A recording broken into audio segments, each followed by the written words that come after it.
All right.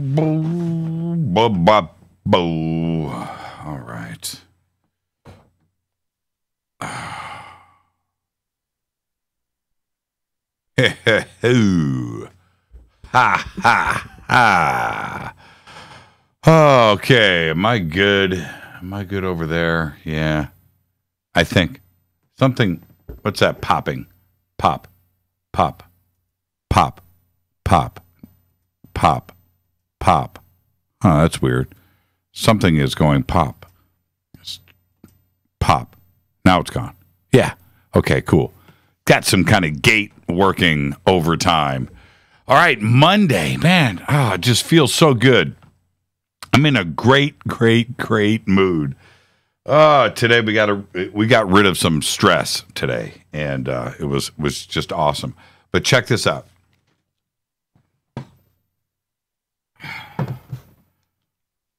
Just for the Fadernauts, for everybody that's here tonight, I want to see you guys tweet this out.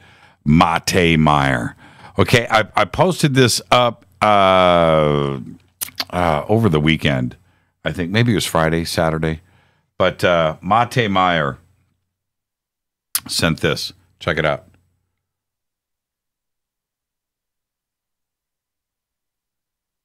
The Jimmy Church Special Limited Edition Invicta.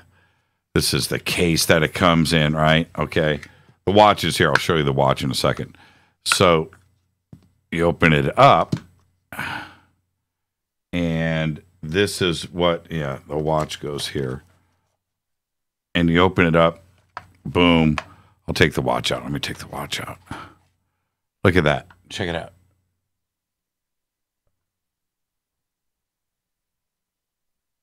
I mean, how cool is that, right? Oh, man, I'm almost out of time. But, man, right? Waterproof dive case. And this very cool automatic Invicta. Look at that. Man, super cool. The Jimmy Church Limited Edition. Yeah, man. Been wearing it all weekend. So there you go. Okay, tonight, Bryan Lunduke is here. And Bryan, who's been on the show with us before, also he stars in the new TV series that we shot for History. We won't be talking about that tonight. It'd take too much time. But he's one of the smartest dudes that I know when it comes to computers, networking, software, operating systems. Nobody's smarter. Okay? All right, nobody. And tonight we're going to talk about hacking the Las Vegas shooter. The question is the obvious one. Today with, the NSA and everybody else, the ability to go and spy and hack and check on anybody that they wish, let alone an American citizen, that would be the easiest thing to do. How come we don't know anything? That's what we want to know. And what has been found out and what can be done. Bryan Lunduke, he's the dude. Okay, I cannot wait to get him on the show. And then I've only got a few seconds here. I'm going to open up the show tonight with, by the way, we have a brand new sponsor. If you've been over to the website, you've seen who that sponsor is. But man, do we have the coolest sponsors. We've got the best. So I'm going to talk about Google scanning every book in the world. Think about that. All right? I got to run. I'll see you guys in about 20 seconds.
bespoke radio for the masses.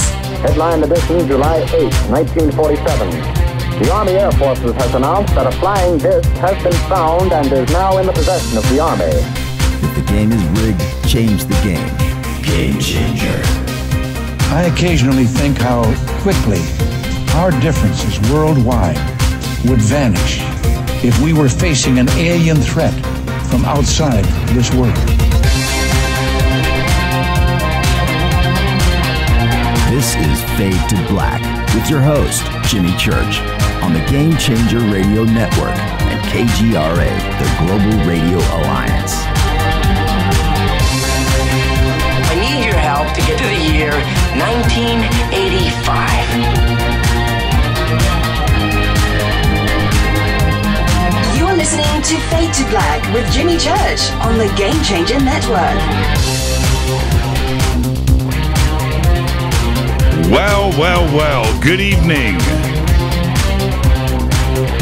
It's Monday, and this is Fade to Black, bespoke radio for the masses. Yeah, man. Today's Monday, October 16th. 289 days into the new year, just 76 days left. We are live from a bunker somewhere in downtown Burbank, California, and I would like to welcome everybody listening all around the world, all across the United States, hither and thither, to and fro, back and forth, up and down, east and west, north and south, far and near. This is Fade to Black for KJCR, the Game Changer Network, and KGRA, the planets. I'm your host, Jimmy Church. What is cracking, everybody? How you doing? It's Monday. I'm in the chair. We had a great weekend. We worked all weekend. We got a little playtime in. We went to a wedding on Saturday and got together with the family yesterday and barbecued some ribs. Nothing like barbecued ribs, the family, Burbank, in a perfect summer evening in Southern California. It was a great weekend for us, but we had to work all weekend. Man. Great week that we have lined up in front of us, by the way. Tonight, Bryan Lunduke is here, one of the smartest computer guys that I know. And if I say that, you know what that means. Bryan is pretty serious. Pretty cool dude, too. And tonight, we're going to talk about hacking the Las Vegas shooter. And I don't know why. The investigators, all of these police departments, the FBI, ATF, whoever else is involved with this, the CIA, the NSA, the DOJ, and nobody can figure out what's going on. And everything changes daily on what should be a very, very simple case, I would think. So tonight we're going to talk about just that, hacking the Las Vegas shooter. Tomorrow night, Josh Gates of Expedition Unknown is going to be here. How cool is that? Josh is going to he's in Cairo, Egypt right now. He's out there filming for his show, and he's going to join us live from Cairo tomorrow night. Josh Gates stopping by Fade to Black. I cannot wait. I wonder what, so we're staying in Cairo, right? Now, I wonder what hotel Josh is in and what the view is. Can he just just look out the window and look at the Sphinx and the Great Pyramid? I imagine you could, probably anywhere from in Cairo if you're up high enough. Or is he just right there? So we're going to find out tomorrow night. Wednesday night, are you ready for this? Amelia Eon Karis is here. Oh, we're going to do a full evening of synchronicity, creating your own reality. That's what we're going to do on Wednesday. We talk about that a lot on this show, and we're going to just do a full night of it. And there you go. So how is that for a week on Fade to Black? Thursday night, of course, is going to be another Fader night with John Rappaport, and it's No More Fake Newsroom Live. Call-in numbers are 323-825-5045 or 323-275-9695. Follow us on Twitter at JChurchRadio, Facebook, YouTube. You know what to do. It's simple. Sandbox is hashtag F2B on Twitter. Come and hang out with us there. We have 2 chat rooms open. The door is always open over at KGRA The Planet or Spreaker, Fade to Black on Spreaker. Simple enough. You can also email throughout the show, Jimmy@jimmychurchradio.com. All right. Got some really cool breaking news tonight. Let me get this stuff out of the way because tonight we welcome our new sponsor, Numana. Yes, emergency food storage that you'll love to eat. Numana, they are the best. Seriously, a genuine, family-owned, and made-in-America company. The best. Just click on the banner over at jimmychurchradio.com and use the promo code Jimmy, J-I-M-M-Y. That's simple. You're going to get a 5% discount and an autographed Fade to Black t-shirt for all orders over $100. How cool is that? You're going to get a discount. You're going to get the best price anywhere. And because you're a Fade or not, you're going to get an autographed Fade to Black t-shirt. There you go. Now, I've tasted it. I've tested it. I've experimented with it. The food is amazing. All right, now we'll be talking about Numana for forever on this show, and I'm hoping that maybe tomorrow night or the night after, I'm pushing for this. You know, I think Dan is a little shy. Daniel, the owner of the company, great company, big company, but our newest sponsor, and I want him to come on the show and tell me how did they get their recipes together. How do they do that? How do they make this stuff taste so good? It's amazing technology. So anyway, after myself and Rita freaking out last month, we went out and started prepping. And the next thing you know, it's called synchronicity. Things like this happen. And today we have the very best Numana emergency food supplies. Okay, so there you go. All you got to do is use the promo code Jimmy on any order over $100, 5% discount, and an autographed T-shirt. Man, who is? Okay. I was like, who is texting me? I forgot to turn off my cell phone, and I've got text waiting for me here. Okay, got it. Okay. Anyway, Rita, please don't send me those kind of texts because it's meaningless. Okay. All right. It's distracting me from doing the show, and I didn't need to see that. That's past tense stuff. All right. Also, Unity Workshops. I need to get this announcement out. Unity Workshops are starting production on the first series of their podcast. They are calling on researchers and experiencers on portals to join this project. Okay, so again, it's very simple. If you've researched portals, if you have experience with portals, join this project now. They need production help. They need producers, writers. You can go and sign up at uniwiki.org or just contact John at modernmasters.org or Rita at jimmychurchradio.com. You can sign up at uniwiki.org and volunteer, participate, and get this done. Wouldn't you like to be a producer on this series? Of course. If you're a researcher into portals, if you have experience with portals, we want to hear from you. So it's John at modernmasters.org or Rita at jimmychurchradio.com. Don't forget to subscribe to our podcast where we have over 730 archive shows, custom apps, Apple and Android, all platforms for just $2 per month. Go to jimmychurchradio.com, click and sign up. Very simple, easy. All platforms are right there. Or you can become a Fade or Not in our membership area. Very simple. Again, just go to the Bunker Cam, or you get the Bunker Cam. You're going to get a private email to me. You can even get downloadable archives that are commercial free. Downloadable, commercial free. Hats, autographed T-shirts, and yeah. So you can do all of that in the membership area. But our T-shirt section of the Fade to Black market, right, is now fixed on the website. So now you can order T-shirts again. We didn't know that there was a bug in the system, but it is now fixed. So you can go. All T-shirts are in stock. And by the way, everything is shipping. Everything is done. Everything is all cool over here. And now you can go back and order T-shirts right there on the website. Okay? If you want me to sign a T-shirt, just shoot me an email. I just placed an order. Shoot me an email. I'll sign a shirt for you, especially if it's for somebody else and it's a gift. I will take care of that. Okay, let's get the show cracking. Happy birthday to today. Flea is 55 years old. John Mayer is 40. And Suzanne Summers is 71. Our dead guy's birthday today is, there wasn't any. Well, there was a couple, but nobody that changed my life. OTD, on this day in history, 1793, Marie Antoinette is beheaded 9 months after her husband, King Louis XVI of France, got the chop.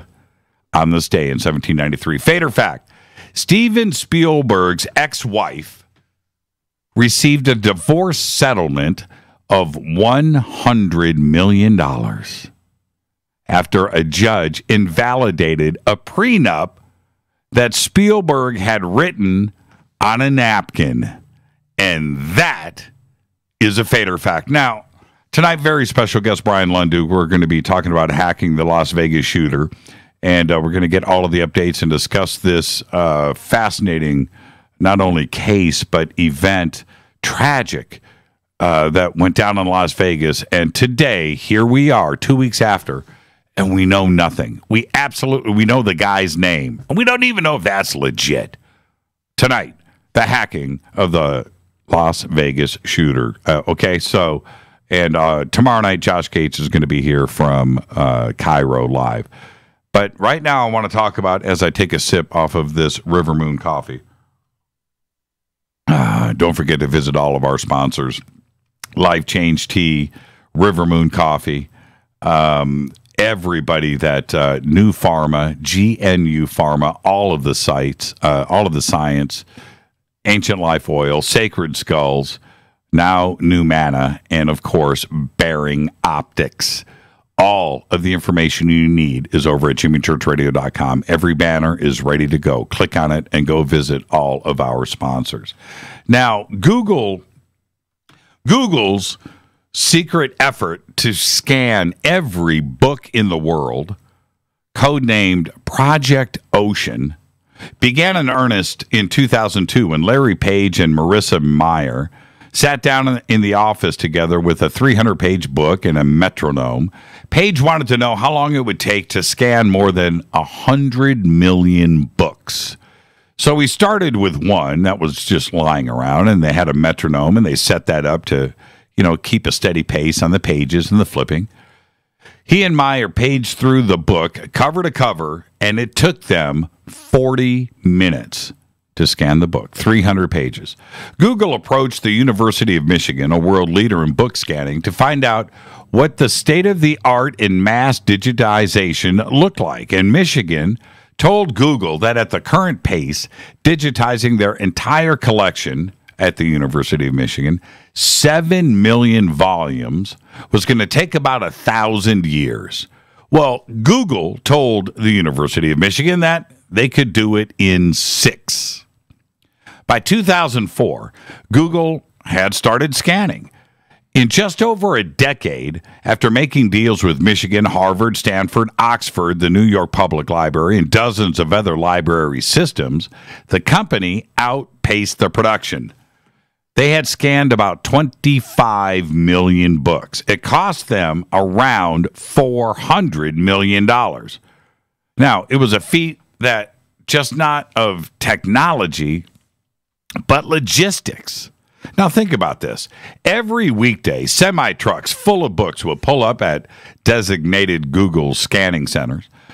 The one ingesting Stanford's library was on Google's Mountain View campus, and the books were unloaded at one of a few dozen brightly lit scanning stations arranged in rows of about 6 to 8 feet apart. The stations, which didn't so much scan as they actually photographed books. Each station was custom built by Google from the sheet metal up, all of it. And they could digitize books at a rate of about 1,000 pages per hour. The book would lie in a specially designed motorized cradle that would adjust to the spine, locking it in place. And above there was an array of lights and at least $1,000 worth of optics, including 4 cameras, 2 pointed at each half of the book, and a range of range-finding LiDAR that overlaid a 3-dimensional laser grid on the book surface to capture the curvature of the paper.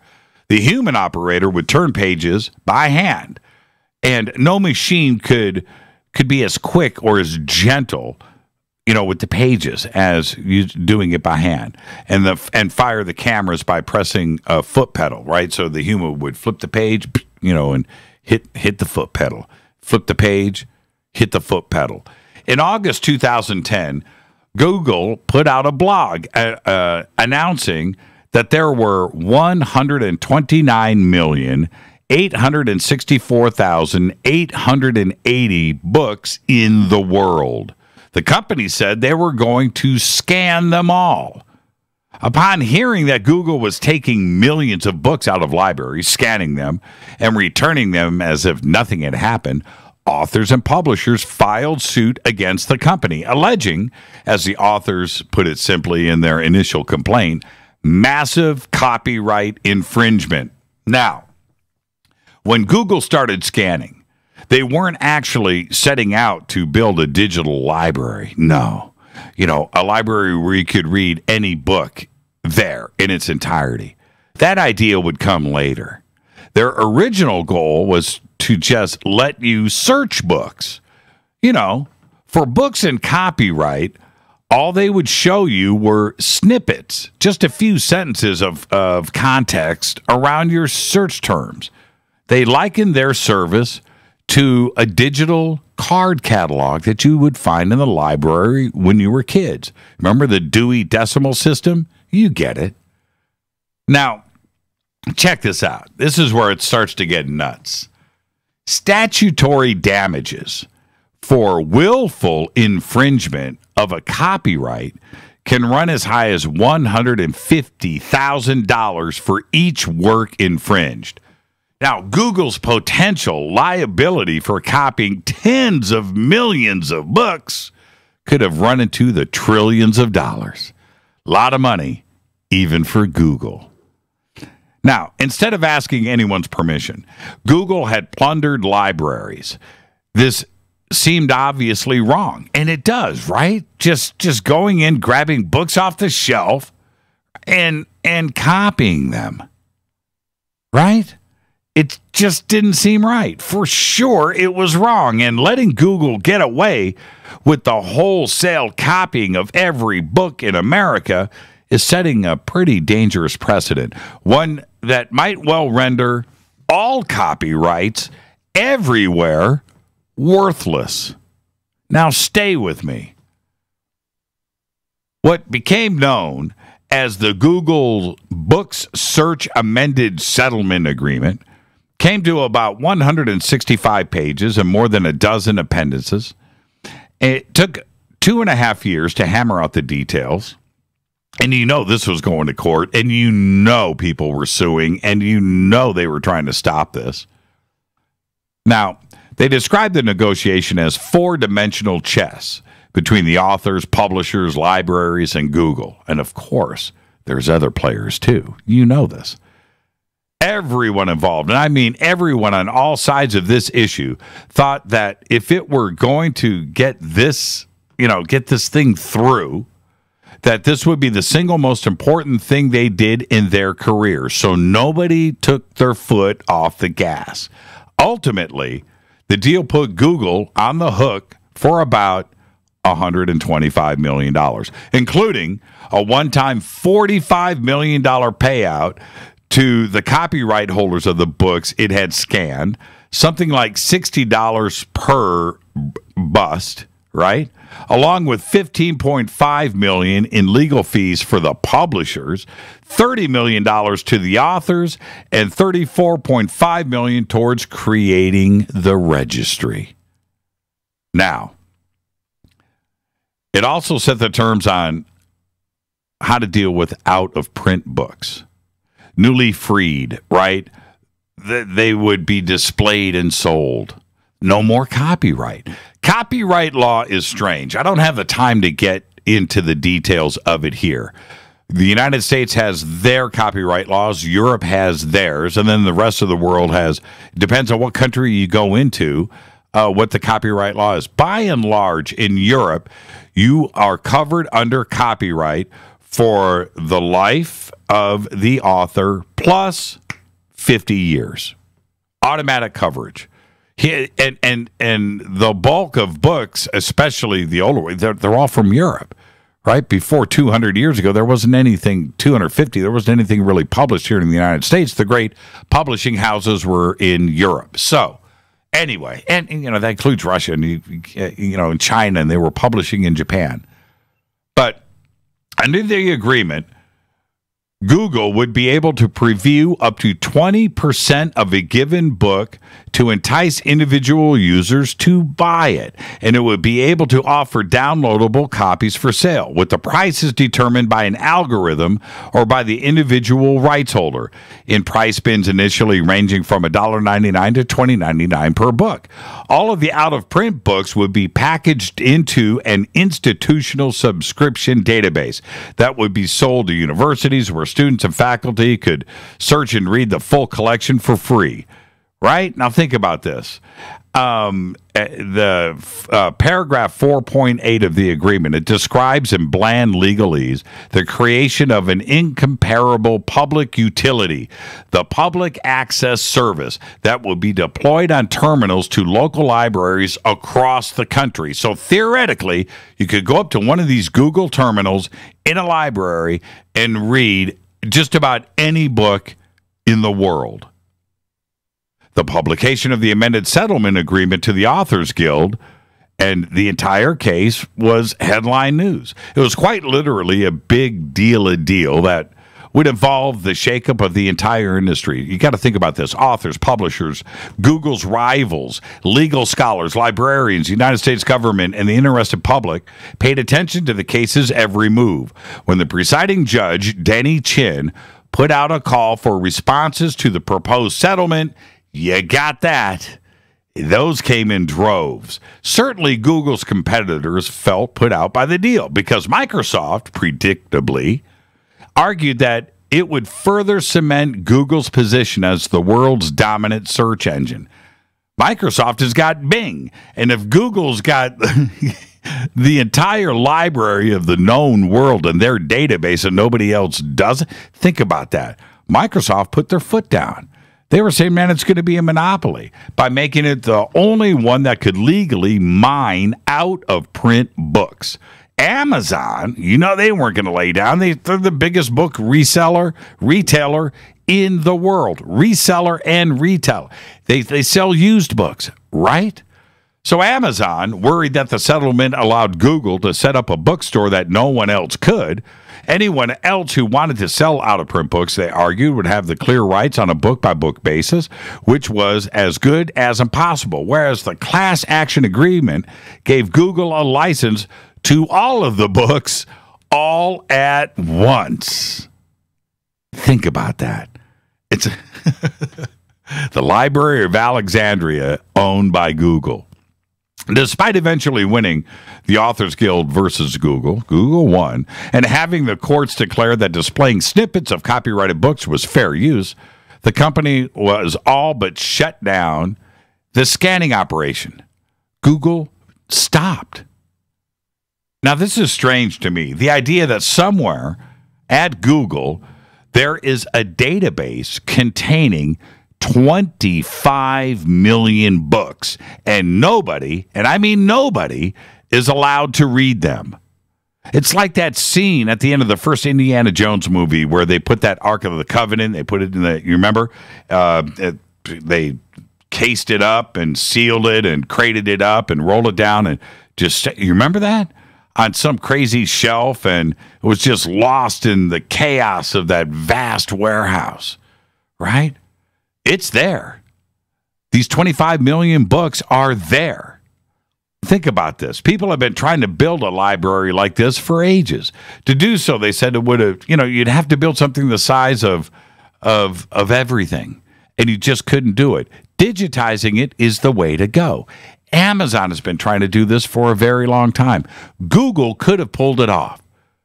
It was copyright infringement and everything else, and $150,000 per book, and antiquated copyright laws, which should technically be in place to protect, but it stopped it. And if one lawsuit, and copyright law is very stringent, and if somebody copies your work and you prove it's nearly a cut and dried case. Publishers win those all the time, and they will stop things from publishing, and they would have stopped this. Trillions of dollars of payouts. Google had no choice. So think about that. Google has 25 million books right now scanned, and they will never, ever be read. Think about that. There's like maybe a half dozen engineers that was on the scanning project who happen to have access because they're the ones responsible for locking it up. And this is Fade to Black. I'm your host, Jimmy Church. Is that just the most fascinating thing ever? This is Fade to Black. I'll be right back with our guest tonight, Bryan Lunduke. Stay right there.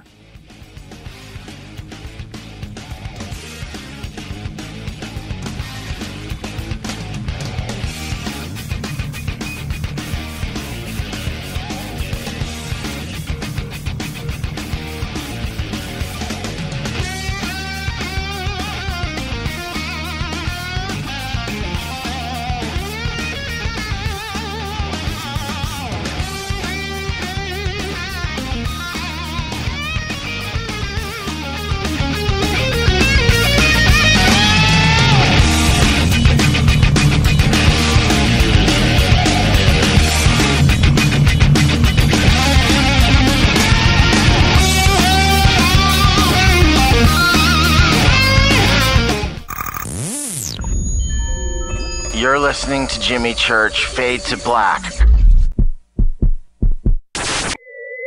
Fade to Black will now pause for alien identification.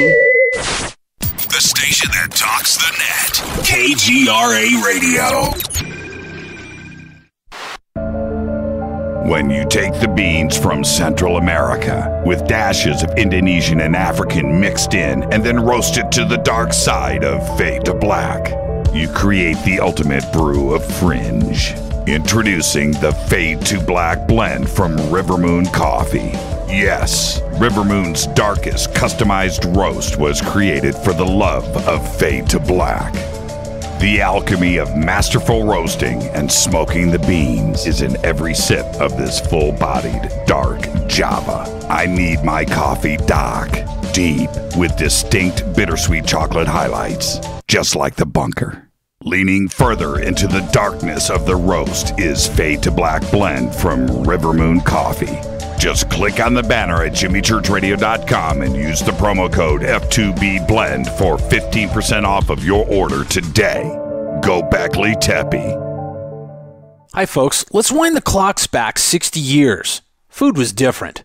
Food provided health and nutrition, and using supplements was minimal. Unfortunately, now we have chemicals, GMOs, herbicides, and pesticides that can be quite lethal in the name of our food supply, and of course the ever-loving dollar. Supplementing our diets can be very important to stay healthy. Cleansing from daily intruders to the body might be critical. Live strong and take charge. Log on to getthetea.com. Our herbal tea is a great way to cleanse from intruders. Our supplements is a great way to maintain and improve your health. When your health is not up to par, go to getthetea.com. No GMOs, no fillers, and organic, and very helpful in keeping you at the top of your game. Life is too short to feel, you know what I mean. Stay in the game, at the top of your game with getthetea.com. That's getthetea.com. Again, getthetea.com. 9 out of 10 geneticists agree.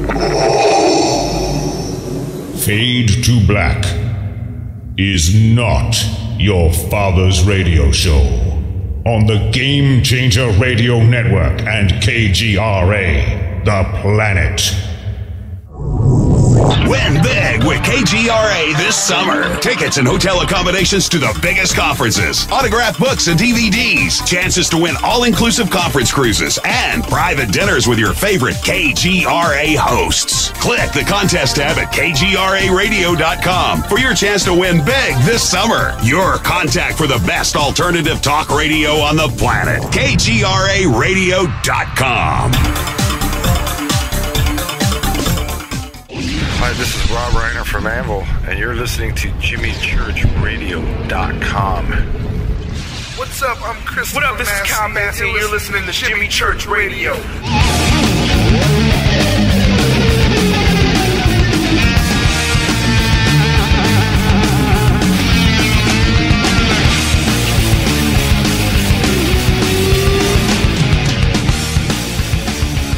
All right, welcome back. Fade to Black. I'm your host, Jimmy Church. Tonight, Bryan Lunduke is here. Tomorrow night, Josh Gates is here. Wednesday night, Amalia Eon Karras is here. Thursday night's another Fader night with John Rappaport and his No More Fake Newsroom Live. How was that for a week of Fade to Black? Yeah. I love doing this show. Follow me on Twitter at JChurchRadio. Simple enough. Email is jimmy@jimmychurchradio.com. Bryan Lunduke is a technology journalist covering online security, privacy, hacking, and open source for Network World and various other outlets. And he's the host of The Lunduke Show, a daily program dedicated to online freedom and technology, and a popular speaker at technology conferences all around the country, with his live speeches having been viewed by millions. An Amazon.com best-selling essayist, Bryan has written multiple books about Linux, including one for children, by the way. And I've often wondered, I'm going to ask Bryan one more time, is it Linux or Linux? In his past life, Bryan was the vice president at video game companies. He likes what he does today a whole lot more. And I would like to welcome back to the show the one and only Bryan Lunduke. Bryan, good evening, my friend. How are you? Oh, man, I'm doing fantastic. Thanks for having me back, man. Linux or Linux? Linux. But it's a hard one. It's a hard one, I know, but it's Linux. But his name... yes, but he's Norwegian, and it's pronounced Linus over there and not Linus like it is over here. Okay. But really, it's okay. You can pronounce it however you like. You still get the idea. You know what? I'm still going to mess it up. So Linux, right? Linux? Linux. Yeah. Linux. So do you know... Right. Do you know a rookie when he comes up to you? So, dude, man, I installed Linux, and I can't figure it out. And honestly, I get that almost every day. You have to. It's so confusing, and it reads the way that it reads. But okay, so it is Linux. Okay, indeed. All right. Let's go with Linux.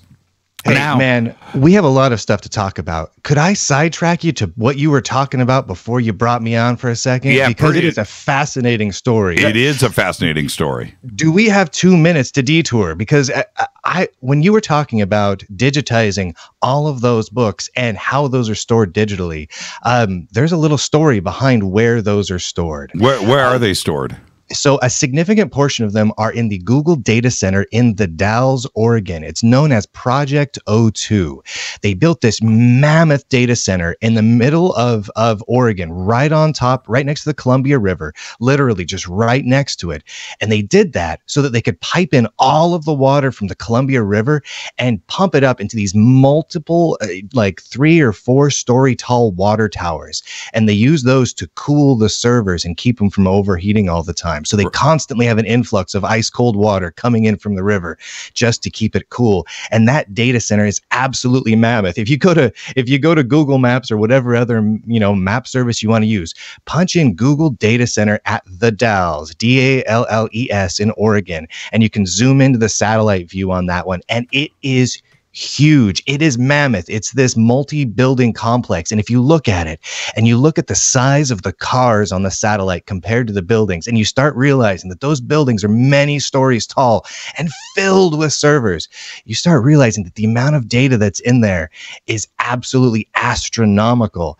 In fact, it was estimated that we're talking at over 15 exabytes of data, which is over 15 million terabytes. It's absolutely just insane amounts of data that they can store in there. Now, and that's not their only data center. I'm looking at it here.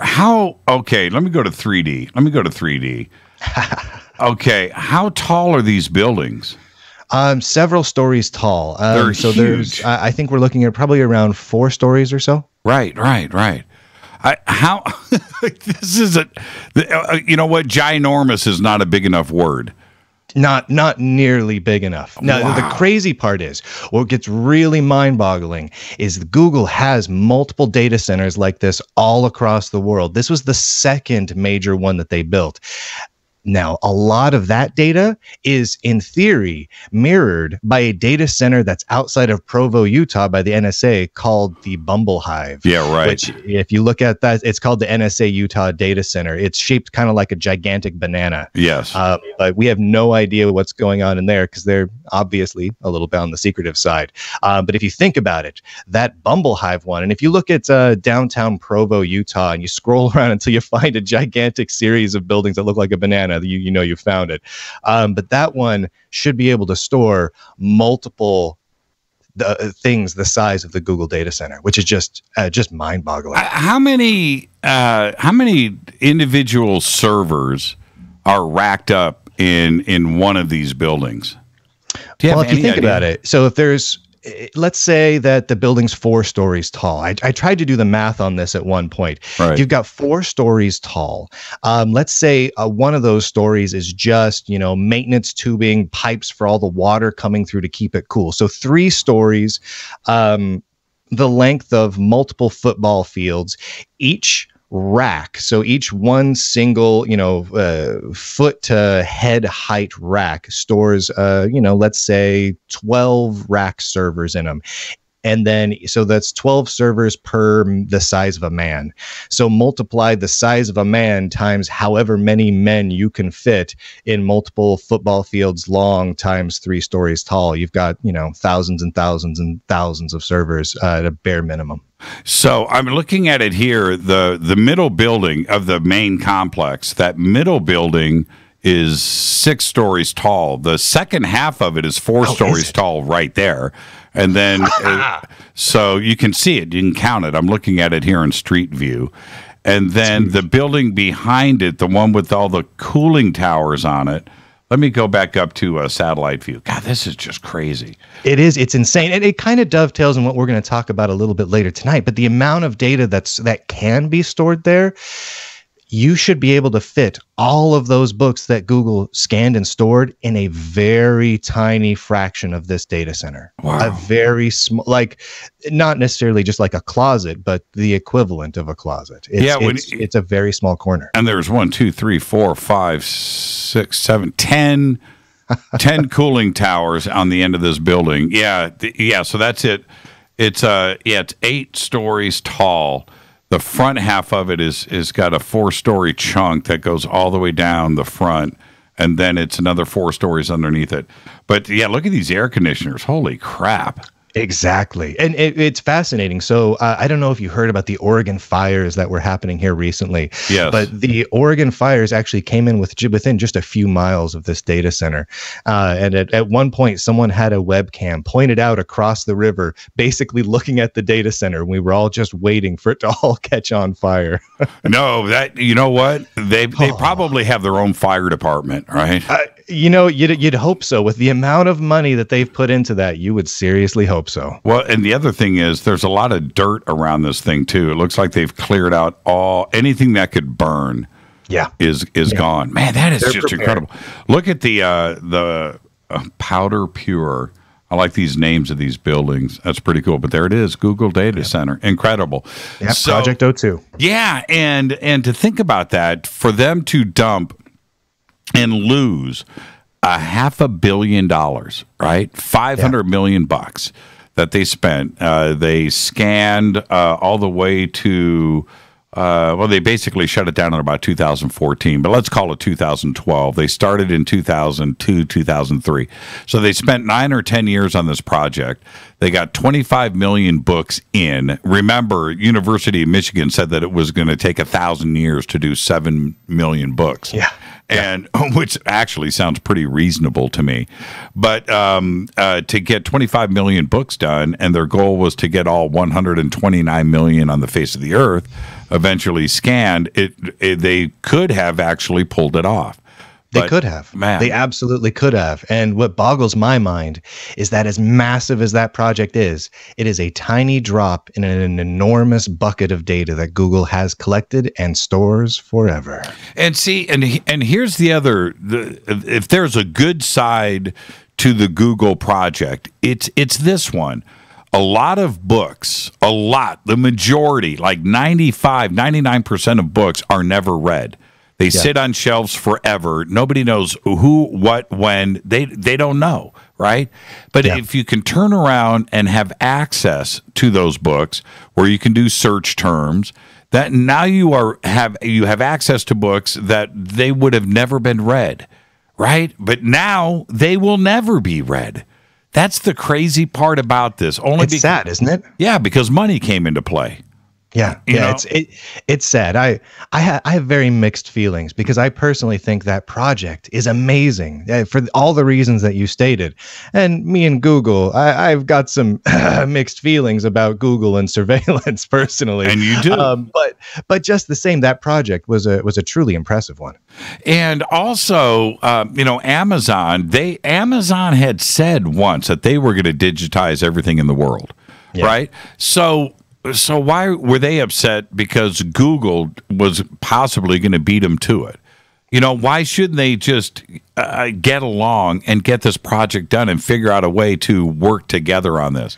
That's one thing I've learned over the years. It's that the mega billionaires that run these companies, they don't get along as well as you think the mega billionaires would get along, and they tend to compete with each other rather intensely. That's one thing I've noticed. Before we move along to the Las Vegas shooter, I remember about a year ago you decided to revolt, do your own little tea party. And you walked away from Facebook, and also I think it was Twitter that tried to verify your account, and you turned that down. Everybody wants to be verified on Twitter. They all want that blue check mark. I don't have it. Yeah, no, I turned that down. Stat. They wanted a lot of personal information from me in order to get verified, and I'm a paranoid guy. I don't technically sit here with a tinfoil hat on my head, but I think a lot of people think I do. So when Twitter wanted a lot of personal information from me in order to verify my data and get the check mark, I just told them no. What did they close want? out my Facebook account and everything. What did they want? Let's see. They had to have my phone number, my address. I believe there was something to do with like address history or work history or something that came up into it as well. And it just immediately started feeling creepy to me. And so I decided, there's enough people following me anyway. I'm all right. I'm good without the blue check mark. You go ahead and keep that, Twitter. You can verify me later if you want. I know that their head honchos have all met me and know me in person. So if they want to give me the check mark, they can. Well, Facebook contacted us for verification too as well, and we could have gone without it and had an unverified page, but there were some limits to the Facebook page that they were going to choke us back. And so they wanted, and I thought it was pretty intrusive as well, they wanted copies of our business licenses, right? Yep. I thought, wow, that's kind of crazy. They wanted that. They wanted all of the legal addresses that they had to cross-check those with the business licenses, copies of driver's licenses, right? And I thought, man, that's feeling a little funky. Feels weird. Yeah, and I went ahead and did it, and so big deal, big hoo-ha. We're verified. Now they know where you live, man. Yeah. It's funny. The the way that Twitter verifies accounts, I had no idea that they were going to go into work history and stuff like that. It kind of makes sense. I mean, if you think about it from their standpoint, Twitter, Facebook, Google, all of them, their business is collecting and selling data. That's what they do. If they can't collect and sell more data, then their business doesn't grow and they don't earn more profits for their shareholders, and then their shareholders get grumpy. So they have to find ways to collect as much data as possible to store it as long as possible, and so that they can sell it to others or utilize it to sell out of space. I mean, it's their job, which is a weird job. It's a really weird job to have, but it is their job. I don't even know what the verification process is. Who's, what determines somebody that needs to be verified? It's certainly not based on followers. I've seen people with 250,000 followers and they are following 250. Obviously, that's an influential person, not verified. And then I'll see somebody with 3,000 or 2,000 followers, but they're verified. It doesn't. I can't make a rhyme no reason out of it. But they came after you because you are somebody. I think I was probably mouthing off about Twitter at one point, and I caught a lot of their attention. And so, you know how it goes. You get on the radar. Right. Well, you would think, Jack Dorsey, right, CEO, he follows me. I follow Jack. Yes. He follows like 1,000 people in the world. I'm one of them. Don't I think you'd be verified? You would think, right? Yeah. But I've never. You deserve that blue check mark, my friend. I've never asked. I've never brought it up. I've often thought that once I achieve something that they're looking for, then they'll notify me. But I just find it. I don't know. I don't know what the criteria is. Now, what I wanted to do as we get into the Las Vegas shooter and hacking of the Las Vegas shooter, when it comes to looking into the background of anybody, and I just mean anybody, you can pick a name, at random, how much information is out there on every citizen of the United States? So there's multiple tiers to that. So like let's take Jimmy Church for an example. You are a very public person, right? You and I, we spend our lives being fairly public, so there's a lot probably known in the public about both you and I through social media and everything else. So if you are just simply trying to find public information on a person, there's certain things that you can get relatively easy. All of the places you currently live and everywhere that you used to live, that is all in the public. That is very easy to track down and find. Sometimes you need to have, access to certain online services to do it, which are usually paid services that, private detectives and law enforcement agencies often subscribe to. But all of that information is available. Now, where it gets a little bit more interesting and a little bit more invasive is the information that is stored without you necessarily knowing it. So information that various companies and organizations have on Jimmy Church right now include everywhere you've ever walked or driven with a cell phone. That information is stored basically in perpetuity. So long as a fire doesn't take out the Google data center or something along those lines for T-Mobile, Verizon, or whatever cell phone carrier. As long as that data center stays intact, that data exists forever, which means every time you went down to In-N-Out Burger or to the ice cream joint, they know it. They know what time roughly you did it, and they can watch the route you take doing that sort of thing, which is a little bit crazy and weird. Also, all of your emails. If you use a public email service, Yahoo Mail especially, there was actually a really interesting one. Yahoo, about a year ago, it came out that Yahoo actually had 2 years prior struck a deal with the NSA to give NSA full searching access to the entirety of all of Yahoo email. So for 2 years, if you're using Yahoo email, your full email back catalog, your full inbox was being given over to the federal government without you even knowing it. And that probably holds true for the vast majority of very large public email services, Gmail and the like. Are you suggesting that Gmail and the entirety of all messages that were sent and received is stored by the government? The government has access to that. Here's what I will say. If you are the United States government and you had to pick just one email provider to snoop on, would it be Yahoo? No, of course not. No, it would not be Yahoo. Right. You'd go after Gmail. So in fact, and I actually have some stats on this here. So Gmail is used in America alone by there's over 1 billion American Gmail accounts. Americans at work alone, over 25% of Americans while they're at work are using Gmail, which means that the vast majority of all communication that's going on digitally inside America routes through Gmail.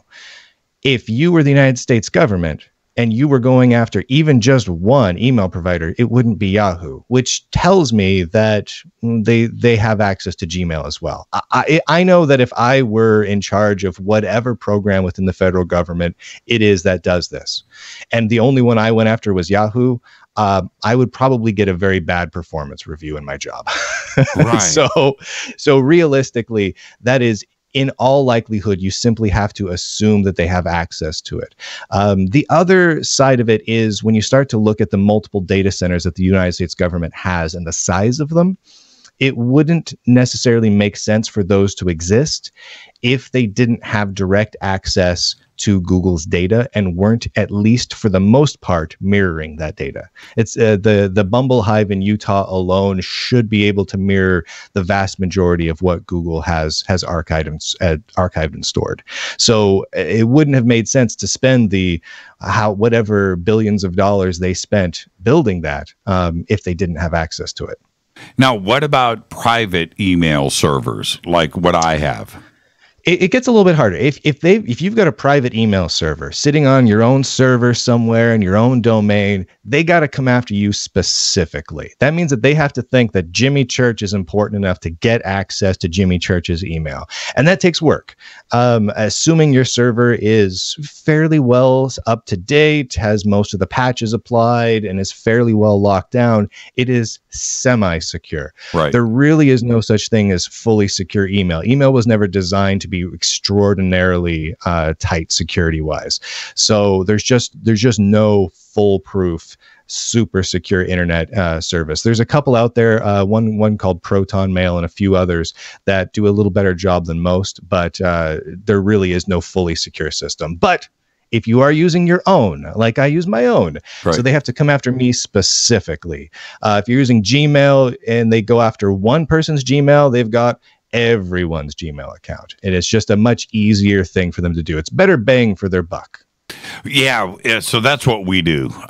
We've got our own servers for the show. We've got our own email servers. Everything is as tight as we can get it, and for obvious reasons. But also, I just want to control. I don't. Yeah, I don't like the thought of the cloud. The cloud just messes with me. And the more that you release, I don't store any data on the cloud.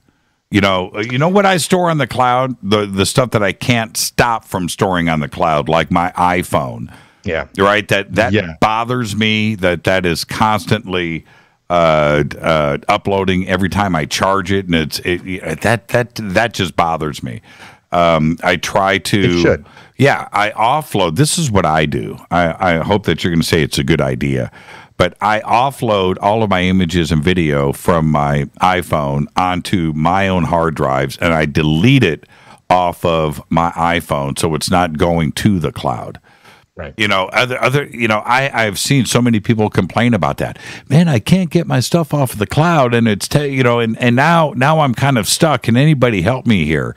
And I wish that the old days would stay put in that.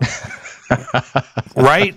Storing on You've become a curmudgeon. You're yelling at the kids to get off your lawn, my friend. Well, yeah, I know, but worrying about hard drive space is a good thing. It is.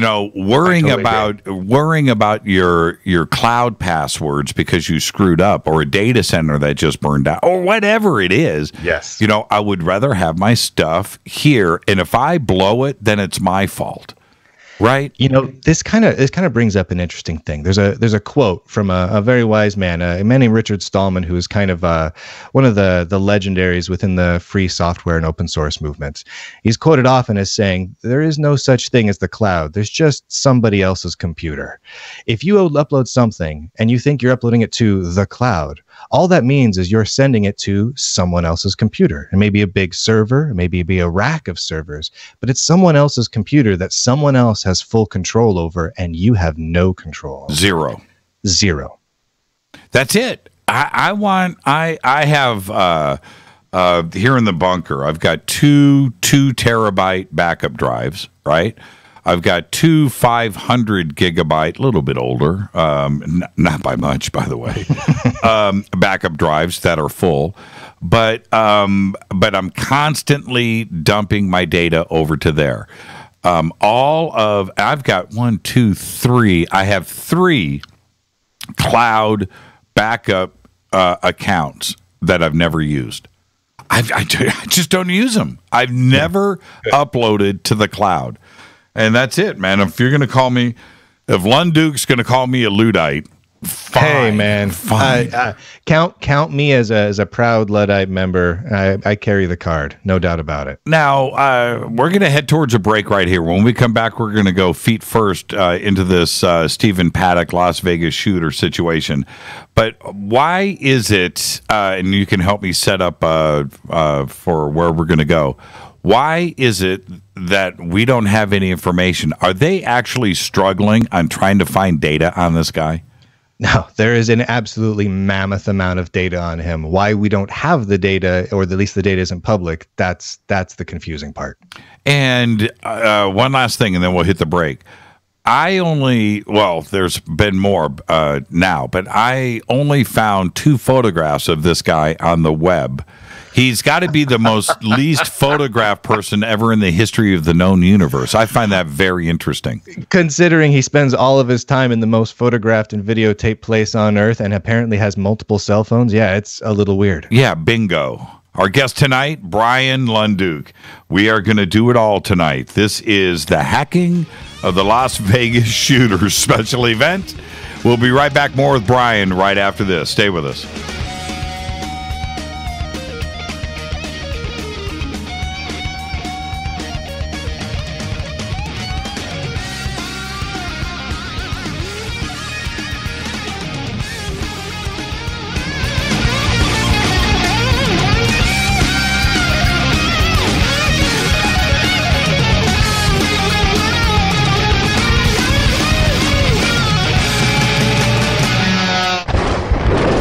This is Fade to Black with Jimmy Church on the Game Changer Radio Network and KGRA, the Global Radio Alliance.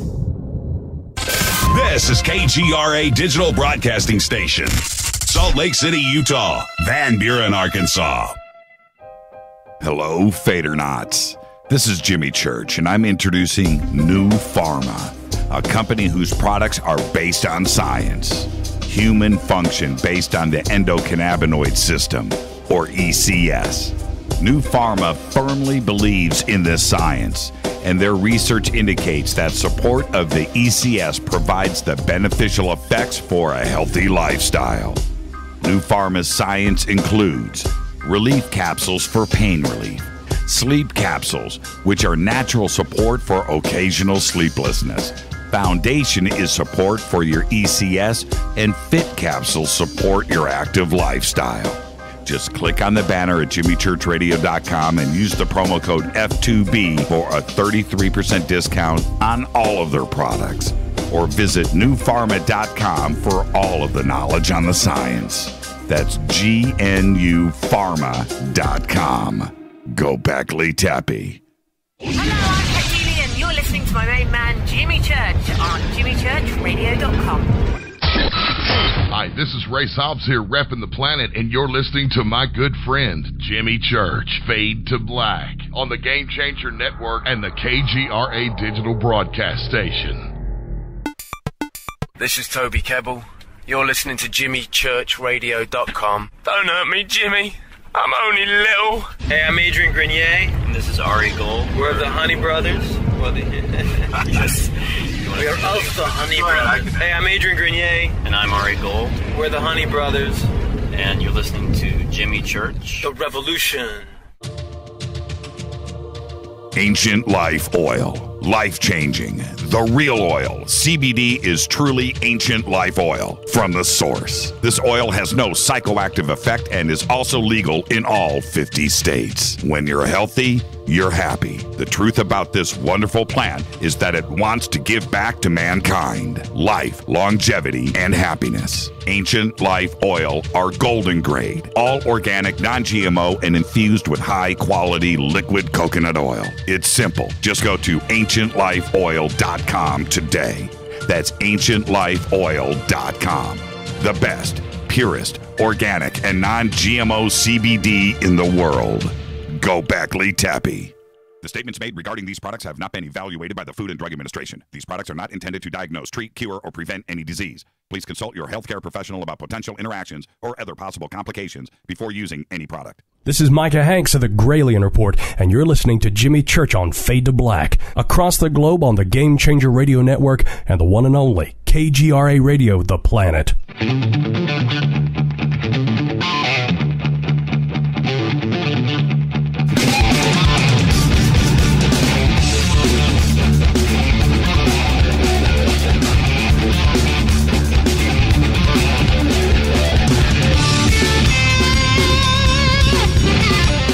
All right, welcome back, Fade to Black. I'm your host, Jimmy Church. Follow me on Twitter at JChurchRadio. You can follow Bryan Lunduke at Bryan Lunduke. It's right there. He's always hanging out in the sandbox, by the way. And we're talking about the Las Vegas shooter, the hacking of, and the digital stream of information that is out there on this guy, but we don't know anything. So my first question out of the gate, Bryan, is here we have a situation that the authorities are trying to tell us it's one shooter, he killed himself, open and shut case. Right. Every day the story has changed. Okay, why can't they get it together? I mean, I want your opinion on this. Why can't they just give us a timeline and tell us how it happened, how many shots were fired, when they started, when they stopped, and what the motive was? Why can't we just get down to everything? I think that's the question that just about everyone seems to be asking right now, and it's a good question. I mean, in a normal case, like let's say just down the street from my house, a place that's not overly surveilled, there's a few camera rounds or whatnot, you'd expect this sort of uncertainty. You'd expect the police to interview a couple of eyewitnesses. Everyone remembers it a little weird. Maybe someone was watching a cop show at the time, so they heard a couple of gunshots come from the TV and then a couple of gunshots come from outside. And you'd expect things to change as they get further along. Here, though, the Mandalay Bay, the amount of surveillance happening at the Mandalay Bay is absolutely off the charts. I did some kind of digging into this to see what sort of surveillance they actually have. What did they have? So what we got is when the Mandalay Bay opened in 1999, the contractor who put together a lot of the systems said they had 1,200 cameras in the resort and hotel portion alone, not including the convention center. That was back in 1999. That was 18 years ago, back when things were far less surveilled than now. We know that if you go further down the strip towards the Bellagio, so where the Mandalay Bay is at, it's directly across from McCarran International Airport, right? Mm-hmm. So also a very heavily surveilled thing because it's an international airport. No doubt. And it's right next door also to the Luxor. As you move towards the Tropicana and the New York, you hit the Bellagio, you're talking about thousands of cameras pointed outside alone. So it's not unreasonable to assume that there's at least 2 to 3 times the initial what they had back in 1999 there nowadays. We don't have exact numbers because for obvious reasons, the hotel doesn't necessarily want us knowing exactly how many cameras they've got and where they're all located for fear of an Ocean's 11 sort of scenario. Right. But thousands and thousands of cameras. And it's hard to really fathom that when you start realizing that these cameras in most cases are fairly broad. Most of them are going to be fairly high resolution and hit a very wide angle using very wide angle sort of lenses, kind of a fisheye look to it, so you can get as much imagery as possible. Not all of them are going to have audio, but many of them will have audio, which means that even if you're up on the 30 plus floor, you're going to have so many cameras that are going to be visible for the outside as well as the hallway side of that room.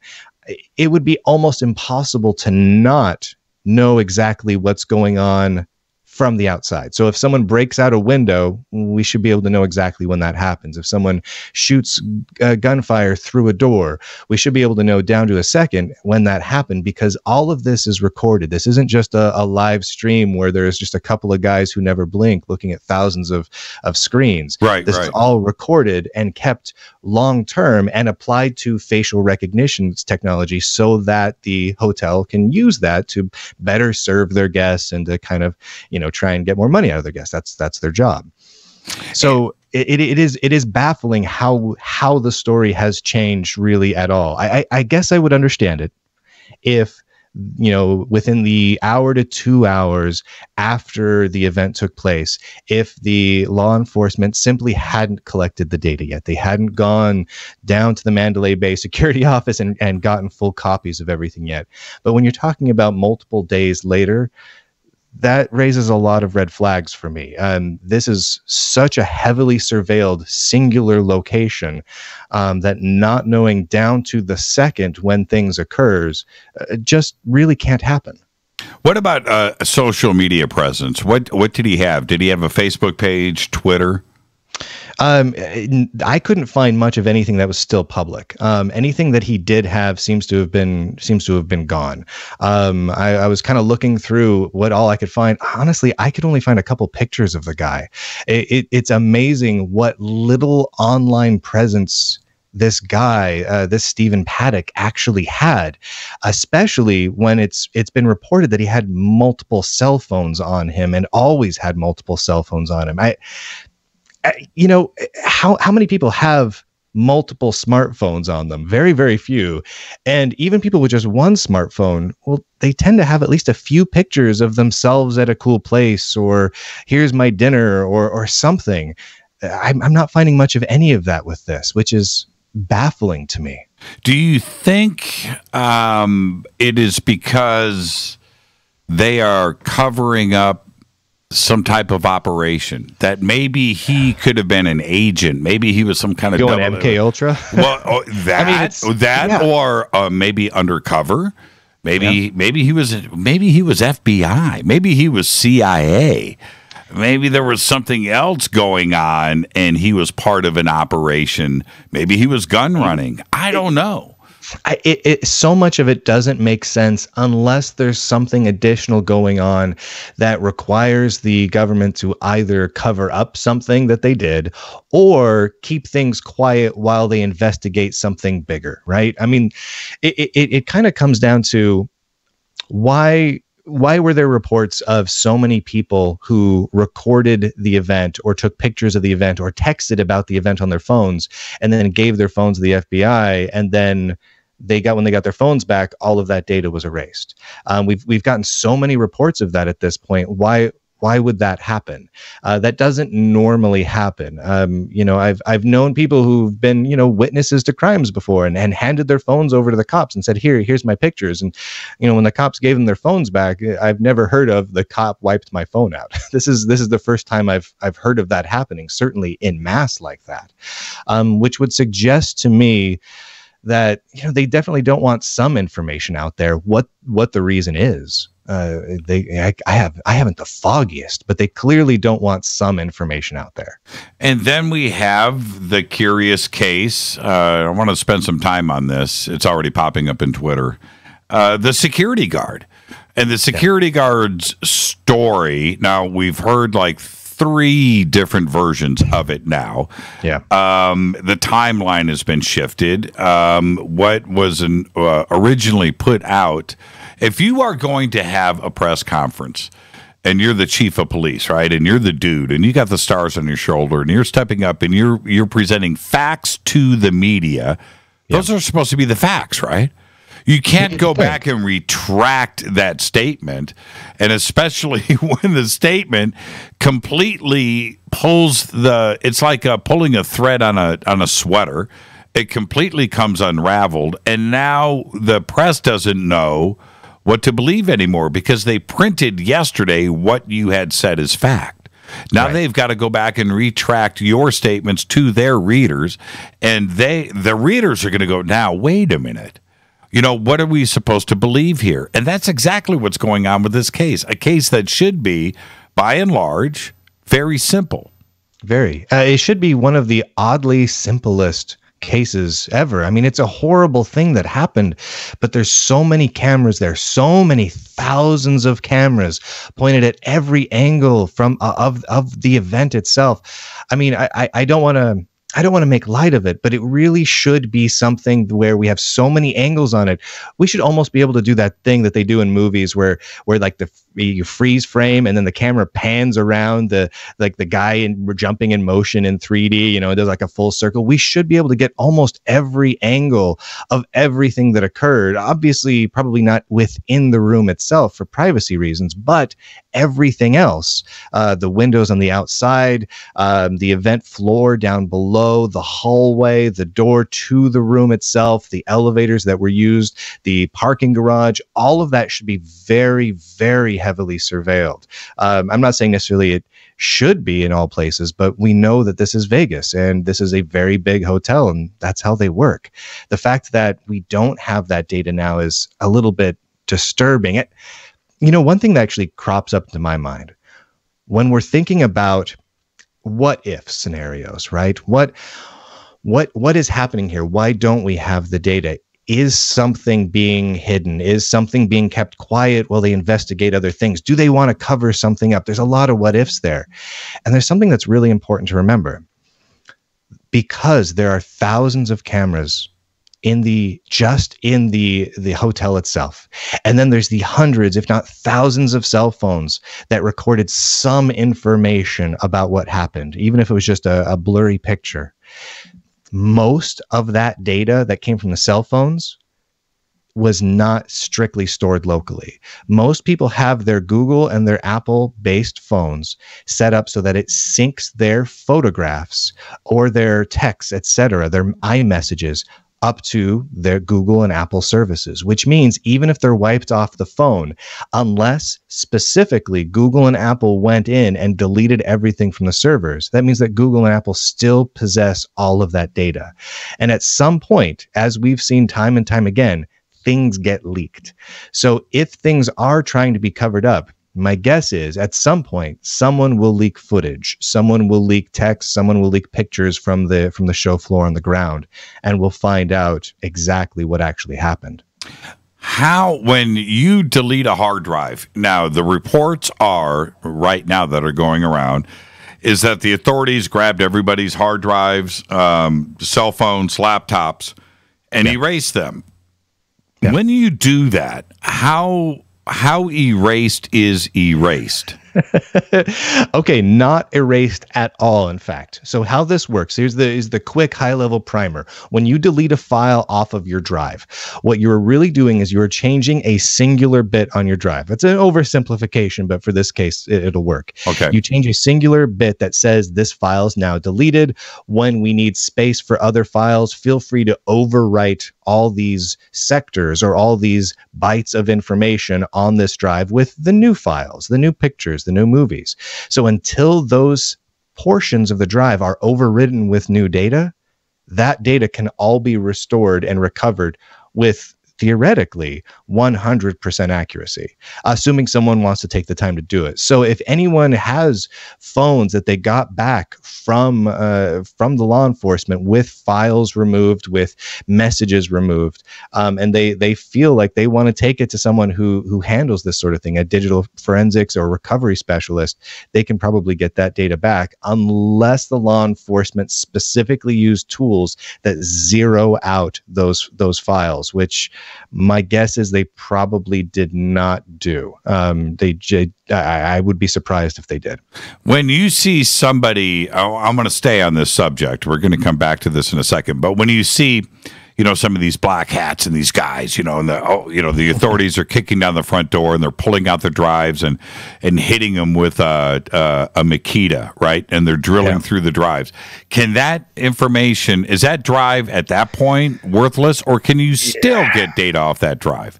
It depends. That gets a little bit more dicey. I mean, if you take a drive and you just beat it to high holy hell, physically, then it is destroyed to a point where simply reconstructing it physically is a challenge, let alone finding the way to get the individual bits off of it. At that point, if they've done a good enough job of drilling holes in it and just smashing the heck out of it, it's pretty hard to recover. Not impossible always, but in many cases. Yeah. I'm still not comfortable with it. I mean, there's sectors there that are untouched. It is possible. At that point, it simply really has to be highly valuable, because the amount of work that would go into restoring any segment of the data for just a total crapshoot of whether or not they'll pull anything valuable off of it, because most of the sectors will probably be destroyed. It's not good odds, right? So unless they know that the data on there would be so immensely valuable, no one would probably take the amount of time to do that. Now, which takes us to our next thing. So they go to his house, they search it. He's got computers there. They recovered stuff from his house. And then the next day, which is crazy to me, allegedly, his house got burgled. Now, how a guy that just shot up a concert, killed 58 people, and the house is left unsecured. Now, does that make sense to you? No, it doesn't make any sense at all. I mean, and that's not even really from a technology standpoint. That's just a pure common sense. If you have his house basically becomes an active crime scene. I mean, he was, as far as law enforcement knew, the shooter at that point. They still hadn't, at least publicly, disclosed why they feel he might have done this. What his motives might have been, if he was working alone, did he have accomplices, etc. Simply letting his house be unprotected would be absolutely asinine. I mean, no respectable law enforcement with any amount of scrutiny being placed on them for a major issue would have done that. A singular set of homicides, let alone the 50 some odd people that were murdered by this man. I don't see why the police wouldn't have at least had someone posted there around the clock for the first few days while they were working on things. Yeah, they're doing everything they could to compromise, everything they can to compromise this case. Somebody just posted that they had Samsung smart TVs throughout the Mandalay Bay. Now, you and I have discussed this way too many times in the past, but if you really want to surveil somebody these days, do it through the Samsung smart TV. Oh, yeah. Now, here's a kind of an interesting thing.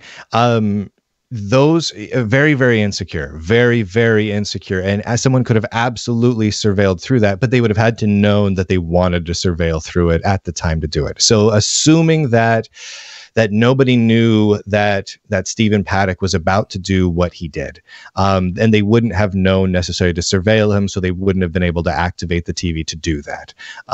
If they had known, they absolutely could have. The ability today to snoop on somebody, it doesn't necessarily have to be a smart TV, but that's the easiest way to do it. And the software that it's running is basically your smartphone, software is what's running that. And that software isn't updated, but you also have all of the other smart devices throughout your house. You have the Google stuff, you have the Amazon stuff, Echo. These things are on all the time. All the time. Right, it's horrifying. Right. There is nothing that, if you have a smart house that is running this stuff, everything is being recorded. Your private conversations that you think are private are not, are they? No, not at all. And I think anyone who stops to think about it for a minute will instantly realize that. I mean, there's the obvious devices around us. You know, you get the Amazon, Alexas and your Google smartphones and your Google Home devices, the things that when you say, "Okay, Google," and then it goes blinking, and then it's listening to you. But there's many other devices that also collect data on you. In fact, more so than you probably think. So right now, there's around 15.4 billion devices that classify as Internet of Things devices. So kind of things that you just assume were dumb around your house, but that are connected to the internet and collecting some form of data in order to be used by the company that makes it to, market or to sell data to other companies. That is expected to grow to 75.5 billion over the next 7.5 years, which absolutely dwarfs the total number of both computers and smartphones in the world. In fact, it should be to the point where there are roughly 15 to 25 Internet of Things devices collecting data on every man, woman, and child on Earth. And that includes third world nations that don't even have electricity. So if you start to think about that, that means that people like us here in the United States are going to be shouldering the brunt of the onslaught of Internet of Things type devices, which means you can really realistically expect at any given point 30 plus devices in your home or workplace that are watching everything you do. TVs, toasters, everything. There's an internet enabled crock pot nowadays, which just blows my mind. So it's a lot of data, and some of that data is very innocuous, right? A good example of this. Let's say you just want to use your phone or Google's Home or Alexa to check the weather, right? You say, "Okay, Google, what's the weather?" Right? The only data then that's really being recorded is where you were at, that you wanted to check the weather, and the time you checked it. That in and of itself isn't that big of a deal. But if you extrapolate that out as a hypothetical and say, okay, you do that regularly, and then all of a sudden you say, "Okay, Google, what's the weather in Abu Dhabi?" And it checks that for you. Well, then all of a sudden you've deviated from your standard patterns. That's flagged within a system. And they now know that you are in, let's say, Burbank, California, checking the weather all of a sudden in Abu Dhabi. Well, they can start to say, okay, well, now all of a sudden he's checking the weather again from his smartphone and he's at LAX. And they can start to piece together that, well, I think Jimmy Church is about to hop on a plane to Abu Dhabi. Right. And that's with just collecting really innocuous data. And a lot more data than that is being collected. There's microphones, there's cameras, there's everything. The data, because this was a Samsung smart television in the Mandalay Bay, you think that you are, once you close the hotel room door, that you are private. You quite simply are not. They have the ability to go back and hack his past on what he was doing in that hotel room for the last 4 days. Somewhat. Yeah, that is somewhat true. I mean, they can tell certain things, when he turned it on and off, what he did with it, that sort of thing. The problem with those sorts of devices, so there's certain types of data that is collected passively. So like, let's say Stephen Paddock had 2 or 3 cell phones on him, 2 or 3 smartphones. Let's say one was Android, one was an iPhone, right? Just for the sake of it, because we don't really know yet, even though we've been trying to find this out. Now we can tell where he's been, what he's been doing, who he's been talking to, what messages he has and hasn't sent. We can get the metadata, and in most cases, the voice transcripts of those calls. The law enforcement should have all of that. We know all of the websites he hit, even if he tried to clear some browser history. That's all stored, quote unquote, in the cloud anyway. So all of that is stored passively. That's always being collected on you. Always. You, me, Grandma Martha, all of that data is being collected on us and stored for perpetuity for all time. And it's searchable and indexed. What's not passive are specifically activating the camera and the microphone. This is where it starts to get a little bit specific. In order for the camera and the microphone to be recording significant amounts of data, they have to specifically activate it. And who they is basically anyone from Google, Apple, or any of the agencies that have access to that. So the NHS. Yeah, you know what I'm saying. Yeah. Well, what about the Mandalay Bay themselves? Could they activate? I mean, they wouldn't tell us, even if they could. They wouldn't want the visitors to the Mandalay Bay. That would be bad. Right, knowing that. Right. Honestly, my guess is they have the ability, but they would typically not. And the only reason I say that, because they absolutely could. They totally could set it up so the moment you close that door, because they use a nice electric door locks. They know when you enter the room and when you exit the room. It's very sophisticated. So they absolutely could instantly turn on, say, the camera and microphone within a smart TV as soon as you close that door. They absolutely could do that technologically. The only thing that makes me think that they probably don't is because the possibility of a lawsuit, if that becomes public, just is so high. I think they want to avoid those lawsuits if they possibly can. That's the only thing that makes me think they probably don't do that, but I have no way of knowing one way or the other. Okay, so that's with the smart TV. But let me ask you this. Is there the possibility of a camera being inside that room for security reasons or whatever, not only in the Mandalay Bay, but in every major hotel on the Strip? They videotape everything everywhere.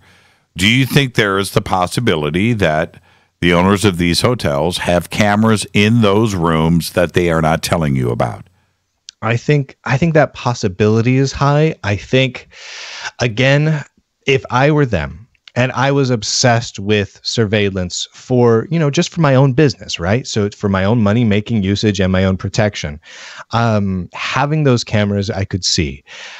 I think I would be hesitant to enable those cameras unless, for example, the police contacted me or I thought there was a very legitimate reason to do so, simply because, again, if that information got leaked out somewhere, the potential for a lawsuit is just too high. I mean, we saw when Edward Snowden, went public, and we got, a kind of an inside look at the PRISM program. And the PRISM program allows basically the NSA to do searches on people, find data, collate it, all that data together, and part of the functionality allows them to find the machines that they probably are using and activate the webcam without them knowing it. It's come out that that's happened a lot, and pictures and video were kept of people, in compromising situations. Now, the NSA can kind of sort of get away with it because they're the government, But if you're the Mandalay Bay or the Bellagio or New York, and that comes out, you're a for-profit institution that just got caught with your pants down spying on people. Right. And that's too big of a possible liability. I would hope that the Mandalay Bay wouldn't do that. Now, in this case, it would have been actually useful and beneficial to have that data, but my guess is they probably haven't activated the cameras if they're there. I would assume. Let's take a break right here. And while you were mentioning this, I just checked all of the laptops. I have 4 of them sitting in front of me to make sure that my tape was in place on all of the cameras. I do. They're all taped up, man. I've got one camera in here that I'm waving at that is independent of everything else, man. I keep that stuff on lockdown. This is Fade to Black. Our guest tonight, Bryan Lunduke. We are hacking the Las Vegas shooter. More with Bryan right after this short break. Stay with us.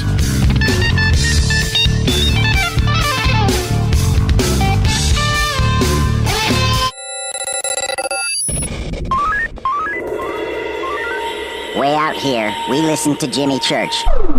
You're listening to Fade to Black. Always on the edge of the hottest alternative talk. Jimmy Church with Fade to Black. KGRARadio.com.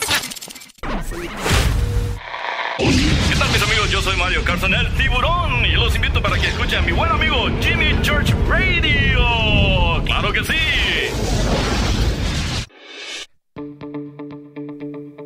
Hurricanes, earthquakes, wildfires. This year we've experienced more than our fair share. This is Jimmy Church of Fade to Black, and last month I decided to make sure my family does not have to worry about food should we get caught in a real emergency situation. Introducing Humana, a healthy, storable product that tastes so good that you'll want to eat it every day instead of just during those times of duress. All Numana products have a 25-year shelf life, are MSG and GMO free, no preservatives, and are made in America. With the Numana pack in your home, you'll be able to sleep at night knowing that you've protected your family. Not only have I tasted and tested, I own it. Now you can too. Just click on the Numana banner on JimmyChurchRadio.com and use the promo code Jimmy when you order. In addition to a discount, we'll send you an autographed Fade to Black t-shirt. Seriously, go Beckley Tappy. Do you worry a lot? Whether you're a college student, busy professional, parent, or grandparent, ongoing stress and elevated levels of the stress hormone cortisol can rob your memory, your health, and your future. Now you can combat the effects of stress and anxiety while improving your memory and recall at the same time with the dietary supplement Calm and Clever. Studies show that the ingredients in Calm and Clever reduce cortisol by as much as 30% in 1 to 2 weeks. Call 1-800-758-8746 or calmandclever.com. You listen to us, and we listen to you. And so does the CIA. KGRARadio.com.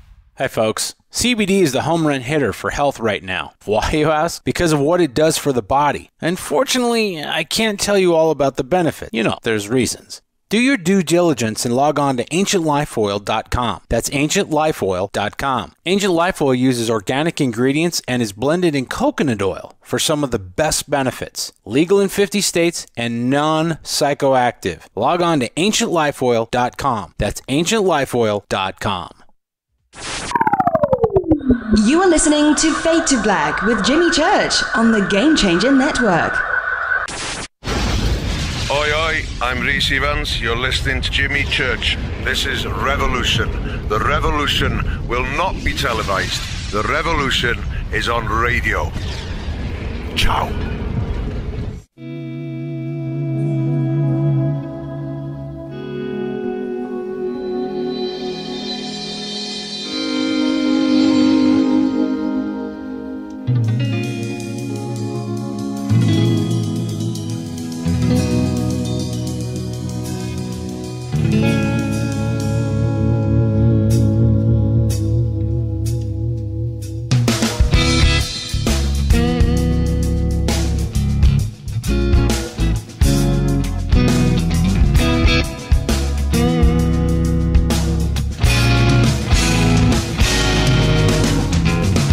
All right, welcome back.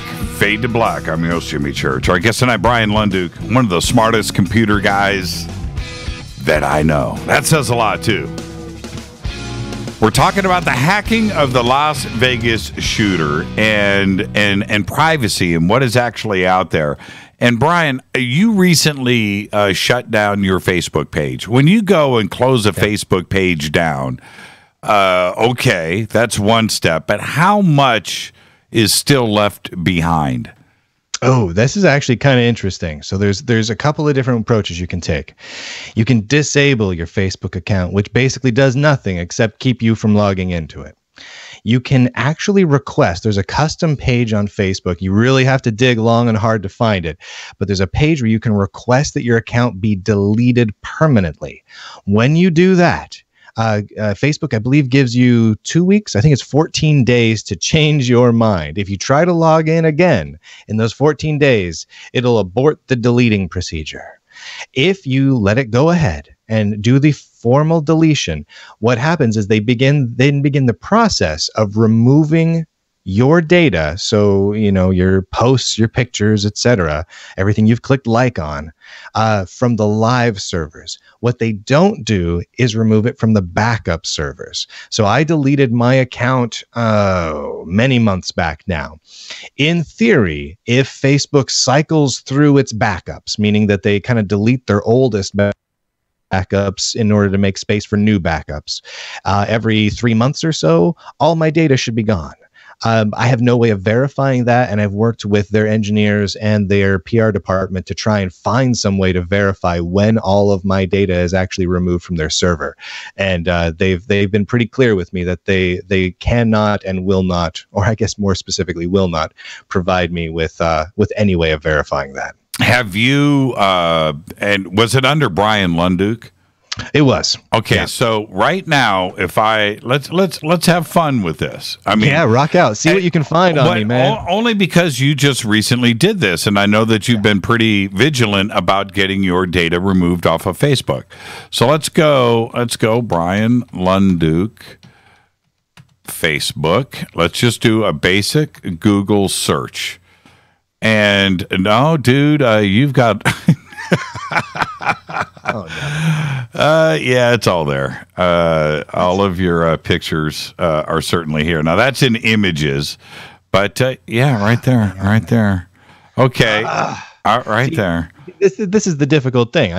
I kind of almost need to create a dummy Facebook account now just to go in there and look through everything that Facebook did or didn't delete. I almost need to do a follow-up video on this, just detailing it all. But it really was an interesting process. So I verified with their media department, their PR guys, every step of the way to make sure that it was getting deleted. And man, they swore up and down to me, who'd have thunk that the folks at Facebook couldn't be trusted to delete my data. Well, it's because it goes so deep, though. That's the other thing. It just goes so deep, and it's been there for so long.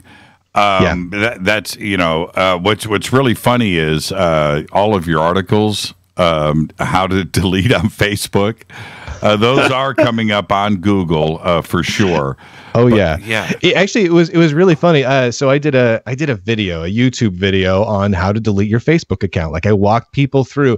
I actually live streamed my deleting of my Facebook account, believe it or not. I remember. I posted that video up.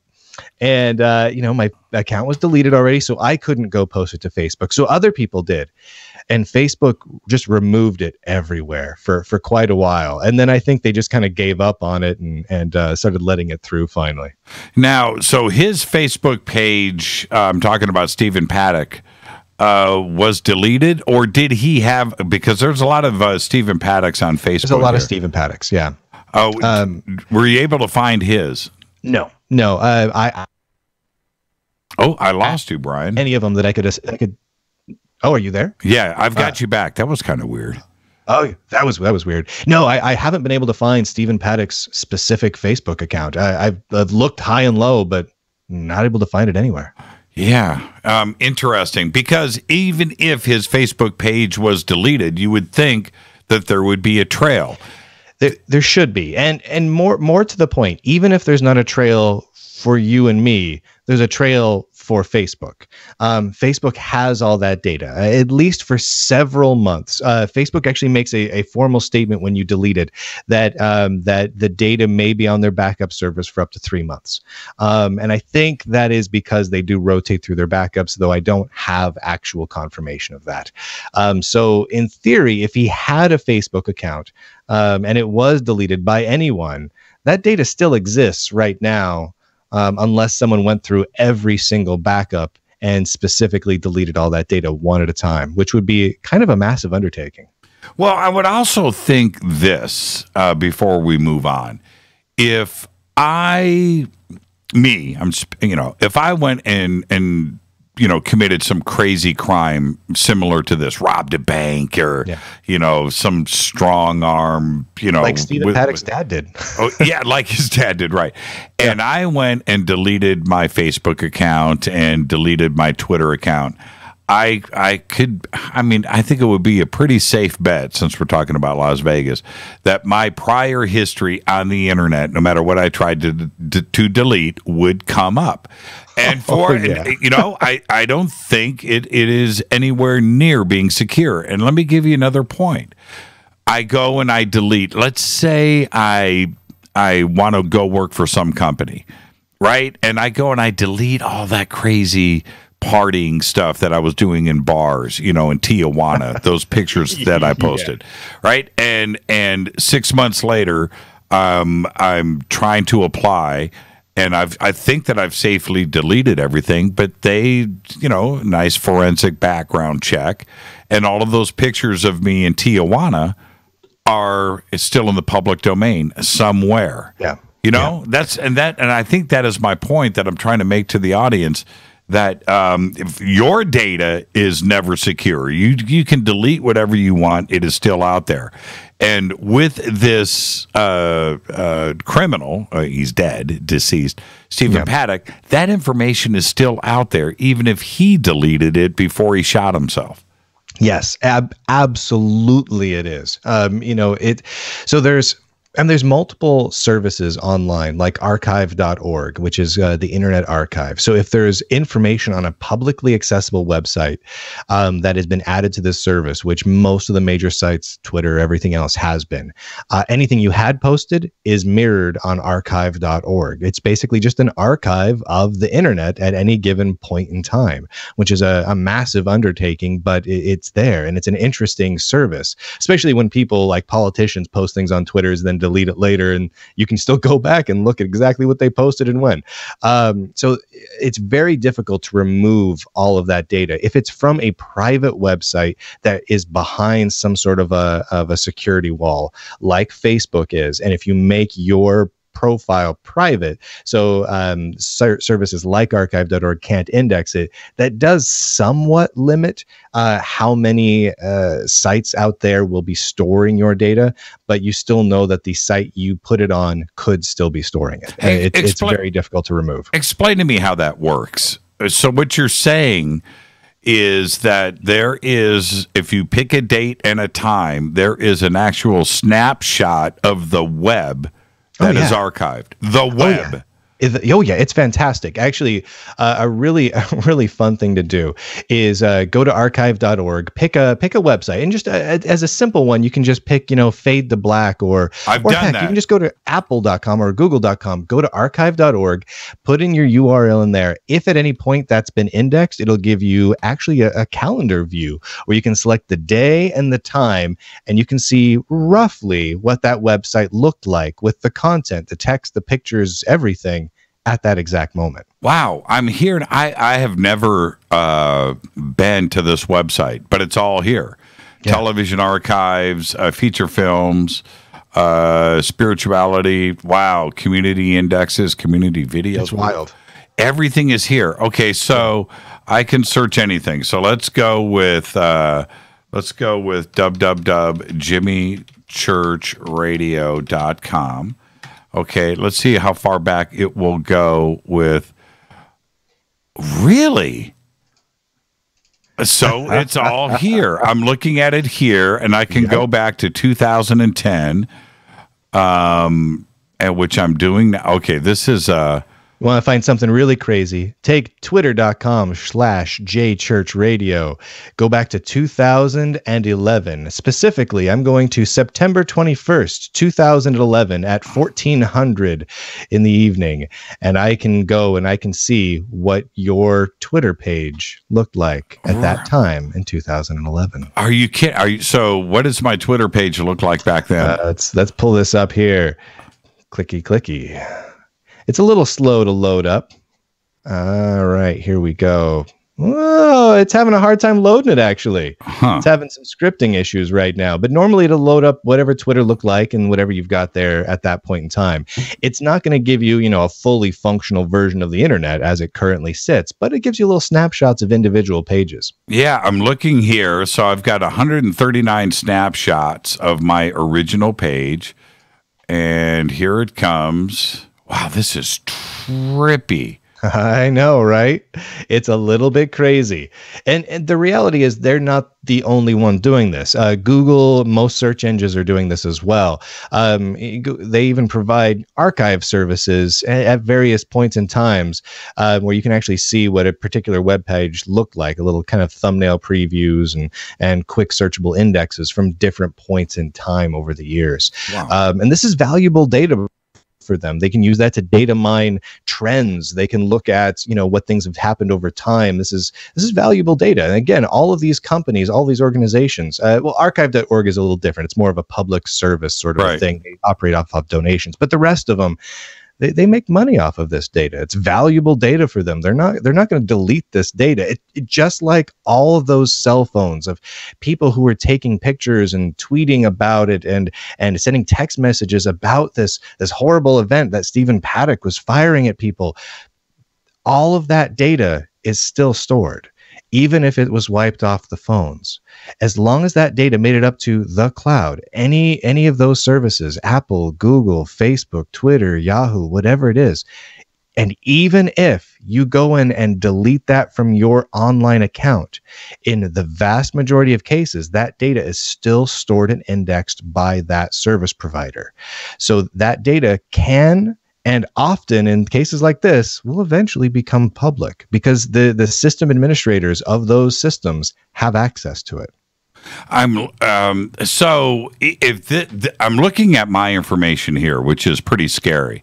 So if you, like with a guy like Stephen Paddock, if you had the specific information, you had a name, place, and a Twitter account, a Facebook account, you can actually zero in and get his snapshots of his daily activity, also down to the minute in a 24-hour. I was just looking here. So 149 snapshots of my website on one day. Right? Exactly. It was seeing that changes were occurring, so it kept grabbing more snapshots. And this is the problem I was running into in trying to find information about Mr. Paddock, is I couldn't find the page to look at the archive for. No Twitter, no URL over on Facebook for me to link to. If I could find those URLs, I could go back over to services like archive.org and see what used to be on them. I can't find this person's stuff. Here's another thing that blows my mind. He had multiple smartphones, right? Right. Which means, wouldn't you think he would have a Google account? I mean, if one of those smartphones, odds are, was an Android phone. It's the most popular. Going on odds, he has an Android phone.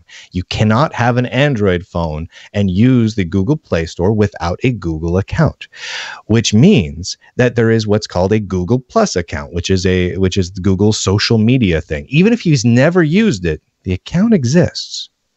Where the heck is it? I looked everywhere for the darn thing. I can't find it. If I could find it, we could look at things like any reviews he's made, that sort of thing. Now, we know that this is the kind of guy. So the room he was checked into that night was comped to him, right? Mm-hmm. It was comped to him because he was a heavy gambler. Those are the kind of people that, well, they make reviews. They post reviews because you post reviews in places and sometimes, they give you little kickbacks. There's no reviews anywhere for anything that I can find. And that is very, very confusing to me. I mean, even me, I am privacy conscious. Again, right. It's impossible. Don't have a tinfoil hat on. It's impossible. It's impossible. Yeah, you can find so much stuff on me that I've reviewed, and I try not to review things. So I can't find this guy's stuff. Is it possible to go and wipe this guy's history? Is it possible to go in? I would think that there are so many places to go and erase. You couldn't do them all. But no, it appears it is not possible to do them all. However, some of these are very easy and low-hanging fruit. Getting rid of the public presence on Facebook or Google. That's easy to do, right? Right. What's not easy to do is to get rid of all the backups of it. So this is where we're at right now. That data is not publicly accessible to you or I right now. At least it doesn't seem so, which is strange. But there is very little likelihood that the manpower was already in place to actually delete the backups for it. So the backups have to exist currently. So it appears that he was erased before the shooting. Now that was my guess as well. That's what it appears to be. Yeah. So therefore, somebody knew that this shooting was going to happen before it happened. They have the shooter. So forensically, I love that word, they were probably working on this not for days, but maybe weeks or months to make sure that his history was cleared out everywhere, because there is nothing on this guy. And nothing. If you have a 5-year-old son or daughter, they already have an internet presence. They do. Their data has been sold 1,000 times, right? Right? It's absolutely true. Yeah. I mean, I've got my daughter is 6, and yeah, there's pictures of her all over the place that there's no way I can get off the internet completely. No, you can't do it. So if this guy has been, there has, throughout the years in our little conspiracy world, there has been many people that have come forward that have claimed, I'll bring up a famous one, Bob Lazar, right? Yeah. Right? The Area 51 whistleblower. And he said, you know what, man, they wiped out my past, my college history. They went in and we would often laugh at that. That would be impossible to do. Here we have this guy, right? We have his name in 2017 that should have an imprint of his life all over the place, and there's nothing on this guy. How can you have 2 photographs on the internet today? when you have multiple smartphones. Yeah. Like, how is that even physically possible? That means they never really used it. My neighbor's gardener has got 5,000 pictures on the internet. Oh, yeah. Okay? Oh, yeah. Anybody that you point a finger at has got, and here we have somebody like this who was gambling allegedly $1 million a night, which is what he said in a deposition, $10,000 a hand, and he doesn't have the 2 pictures on the net are some crazy facial shot. The other one, his eyes are closed. It looks like it was pulled off a video. But there is no internet footprint anywhere, fingerprint of this guy anywhere. So is it, again, I have to say it, how difficult is it to erase the digital information on a U.S. citizen everywhere on the internet? I would say it's impossible unless you worked at it for a couple of months before his identity was going to get leaked to the world. Yeah, I think you know me, man. I like to deal in only the facts I can verify, right? Mm-hmm. I always hate to jump in and say, oh, there's a conspiracy here unless I can get my hands on facts. But you're right. The only way to do this is if you dedicate serious, well-trained, well-connected manpower for months to make sure this happens. That's the only way to pull that off. I can't think of another way. It's certainly not something you can do spur of the moment in just a day or two. It's not doable, let alone a couple of hours. It's simply not doable. And the other part of it, which I find really, really strange, it's difficult these days when you have a smartphone. You go and you take a couple of pictures, and then you go and you look at your smartphone, and it's literally trying to upload it to the web. Yeah, it's trying to do that, and if you and most people, and when I say most, I mean most, the billions that are on Facebook and Snapchat and Twitter, that these programs in your cell phone, as soon as you take a picture, it's trying to upload that onto the web. It's trying to do that. All of your data on an iPhone, all of your data, it is constantly trying to get it off of your phone to iCloud. It's its job. Right? Yeah, that's the way the services are designed. That's how they function. So it's not just Stephen Paddock's phones, right? Stephen Paddock's phones, yes, all that data is going up there all the time. All the people that were watching this event unfold, that data was going up there all the time. They snap a picture, that data is being uploaded over 4G pretty darn fast, even in an area that's as congested as that. The data speeds are pretty good there. Those photos were uploaded, and when they get uploaded, they don't just exist on one little hard drive somewhere. They instantly get mirrored across many, many hard drives through multiple data centers and backed up very regularly. And that data continues to propagate and propagate and propagate. Getting that data removed is a massive, massive undertaking. Maybe if they had months to do it for Stephen Paddock, it might be doable. Will they have overlooked something somewhere? Most likely, because there's a lot of data out there on everyone, even people who try to stay off the internet. But all those cell phones that watched the event unfold, they have not had enough time. There is just no way they've had enough time to get all those backups from those online services deleted. It has to exist at this point. Now let's turn it around and go in the other direction, and we'll discuss this in the next segment, and we'll take some phone calls too. But is this, how easy is it? How secure is your iPhone? How secure is your Android phone? And if the authorities, now we all know about the San Bernardino, and what they went through with Apple to hack that phone, but it got hacked. How easy is it to hack a phone today? Preposterously easy. Are you familiar with the crack attack that just occurred, that we just got announced about a day ago? Yes, I read a little bit about it. This is delightfully interesting. So in the perverse version of delight, crack, K-A-R-A-C-K. If you go look that up, basically what has happened is there is a vulnerability in the way Wi-Fi security works, in WPA2 protection. So if you have a password on your hotspots or the like, it is extremely easy to break through that using this particular attack. This is not the first attack of this kind to come out, and most of these attacks, crack included, are known about by the government for a long time, often years before it becomes public knowledge, which means it is extremely easy for any agency who has that information about how to initiate that sort of attack to gain access to your Wi-Fi routers, your cell phones, your computers. It's extraordinarily easy, astoundingly easy.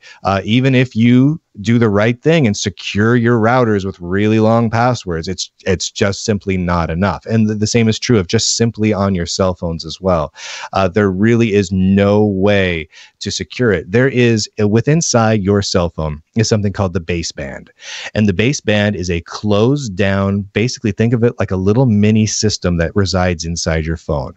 It's locked down. You have no idea what it's doing at any point in time, and it has complete access to everything on your phone. All an authority has to do is get access to the baseband, and they can fully control your phone. And from our understanding, the NSA and other agencies do have that full access. So there really is no actual security from anyone who has access to these portions of your phone. There just simply isn't. Is it when somebody thinks that they've got the coolest pass key, right? Yeah. When they announced the iPhone 8, and they actually said that your thumbprint or fingerprint is not secure, right? That it's only 1 in 50,000. Now that kind of freaked me out. I didn't know. I thought that the scanning that was happening on the little pad on the bottom of the phone was actually reading just my fingerprint. I know that my fingerprint isn't 1 in 50,000, but 1 in 50,000 can actually punch this, and that's what they are telling you. Yeah, I'm not buying that. It's obviously not secure at all. Not at all. Right?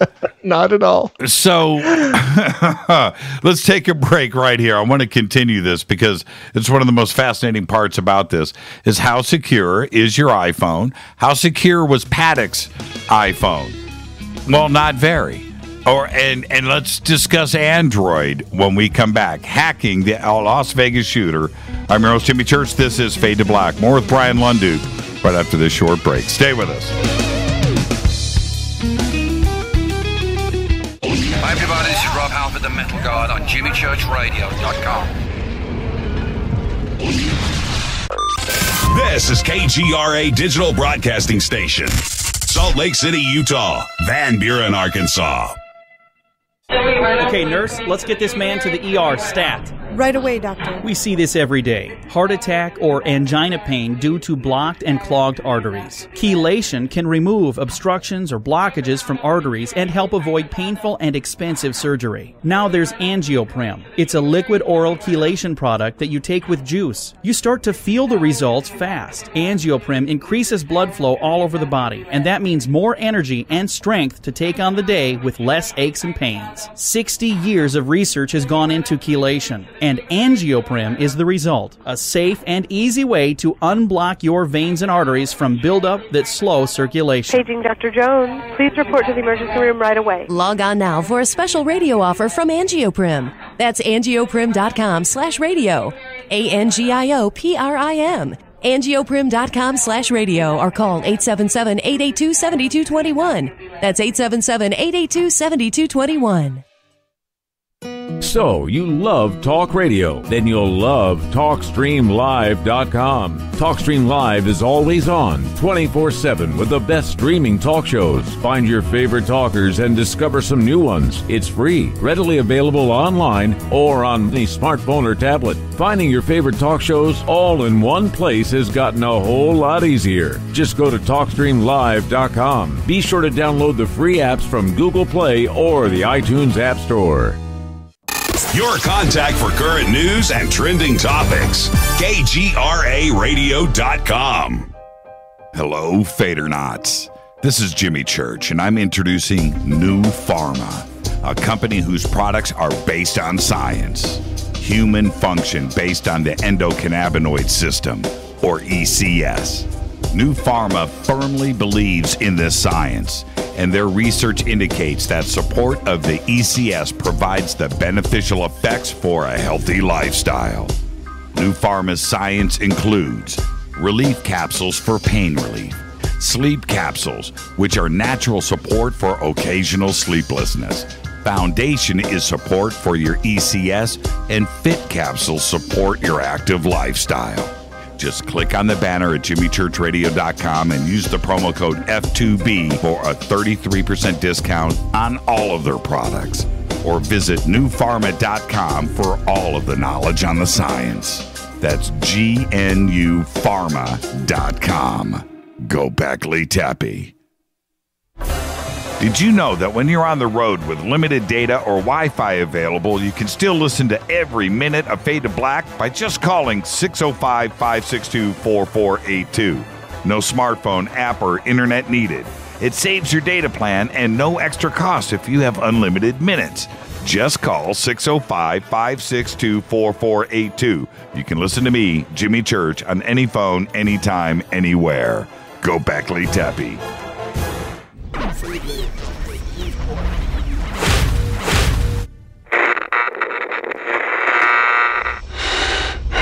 You want to know a secret? I love ponies. I really love ponies. I'm serious. I couldn't stay sane without ponies to brush. Why Fade to Black? Because you never got that pony, damn it. This is Fade to Black with Jimmy Church on the Game Changer Radio Network and KGRA, the Global Radio Alliance.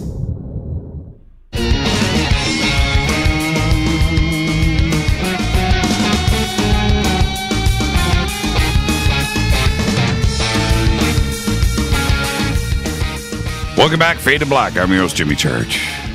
Follow me on Twitter at JChurchRadio. You can follow Bryan at Bryan Lunduke on Twitter.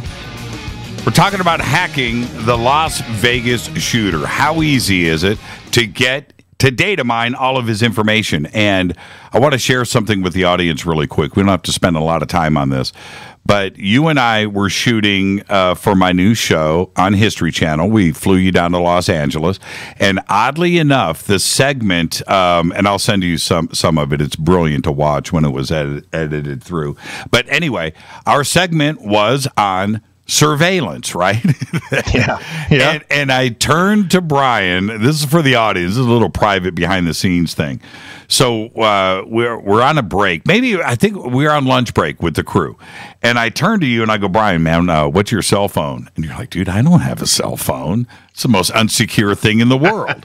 And I was like, who doesn't have a cell phone these days? You were like, me. Man, I carry a tablet, but I have no cell phone. When we come and actually, Bryan, tell the audience, yes, that's exactly what happened. That's verbatim, pretty much exactly what happened. So the Las Vegas shooter, he's got let's say he's got an Android and an Apple in that hotel room. Yeah. Which is more secure of the two? Neither are really that secure. I mean, it's kind of like saying which is easier to smash with your foot, an apple or an orange. I mean, they're both pretty straightforward to gain full and complete access to, especially if you have physical access to the device. You can get all of the data that's on it. That's just all there is to it. Getting access to them remotely isn't terribly difficult either if you have access to either the baseband chip, which the NSA does, or you just have some sort of a leg in somewhere. So either an application installed on it that isn't terribly secure, of which there are countless, or you have a kind of a backdoor in through either Google or Apple services. It's really pretty straightforward. If you really need to get access to someone's phone, it's not hard to do. Well, you know, the FBI, when they were going through the San Bernardino shooter's iPhone and trying to get that unlocked, that took a couple of weeks. But now they knew how to do it. They went through Israel. They went through, and they found an Israeli agency to do it for them. Yeah, for a fee, and it was unlocked pretty quickly. Yep. But today the FBI and all of the agencies now know the process to get through this. Let's say it was an iPhone, or let's say it was a locked Android inside that hotel room. How many minutes does it take now to unlock and have full access to a cell phone? You know, it's not something that you can normally do in just a couple of minutes. I mean, unless it's left in a fairly insecure state, like with an easy to break through password, or if someone was silly enough to just use like the little numeric combination of like 4 numbers to open it up. In those cases, you can just bust right in a few minutes. But realistically, if it's locked down with a good password or something like that, realistically, it can take a couple of hours of someone just really sitting down and working on it. So it's not something that you normally are going to do instantaneously. A couple of hours, access, though. A couple of hours. A couple of hours.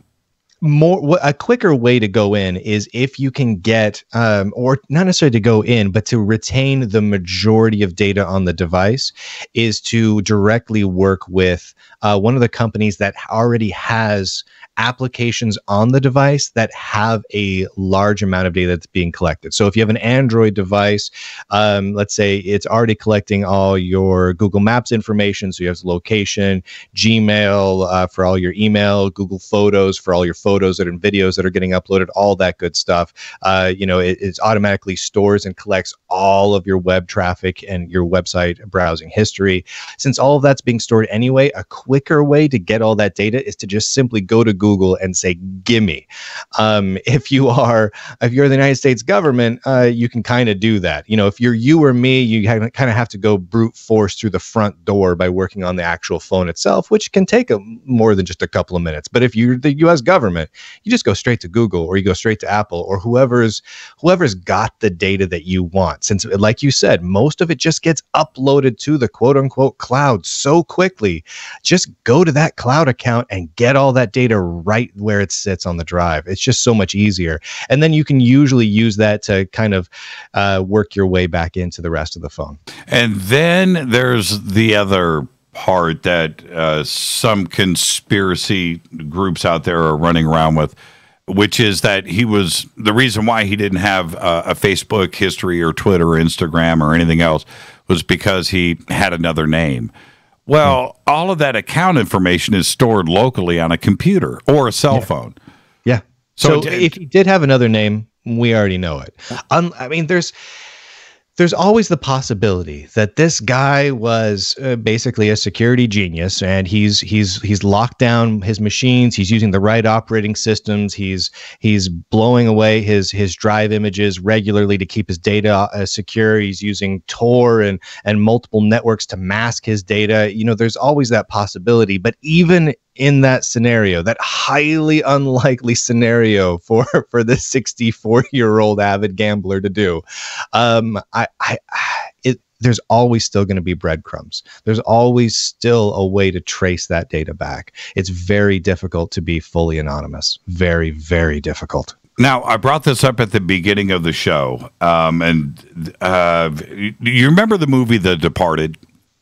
Yeah. Okay. So DiCaprio, he goes deep undercover. Nobody knows he's actually, and if only one person knew or two people knew, and if anything happened to them, he would be, completely anonymous, and he would have no claims to anything, and so forth. Yeah. Now, there's part of me that believes something, because if it was me running undercover, I would screw it all up, right? No doubt, right? Yeah. There's a reason you and I are not secret agents. Right. Exactly. But in this case with Paddock, could it be just that they are not speaking about his past because he was so deep undercover, running under another name, probably another social security number, that none of this information is there, and they are trying to cover up the fact that he was running undercover. And there part of me wants to believe that. Anonymous is, allegedly has leaked some stuff, and I've read those documents. The problem that I have with that is they went straight to his brother using his real name, and his brother spoke on camera. So that kind of blows that deep cover thing out of the water, because he's checking into a hotel under his real name, which doesn't make any sense if you're running using undercover. his loyalty cards that he's been using for quite some time to get his room comped. Right. I mean, is it possible that is it could be a situation where he was so undercover that he had no internet history? Do you buy into that? No, simply because he had multiple smartphones. Jimmy, why would you personally have multiple smartphones? The only reason I can think to have multiple smartphones nowadays instead of investing in one really awesome one is to, have two different kind of identities, to, even if they're not officially different people identities, just two different lives that you lead. Right. If you want to make sure that your work stays separate from your play, maybe you've got two smartphones. Well, he was retired. So why would he need that? He didn't have any kids, he had a girlfriend. He wasn't even married. So why would he need that separate life?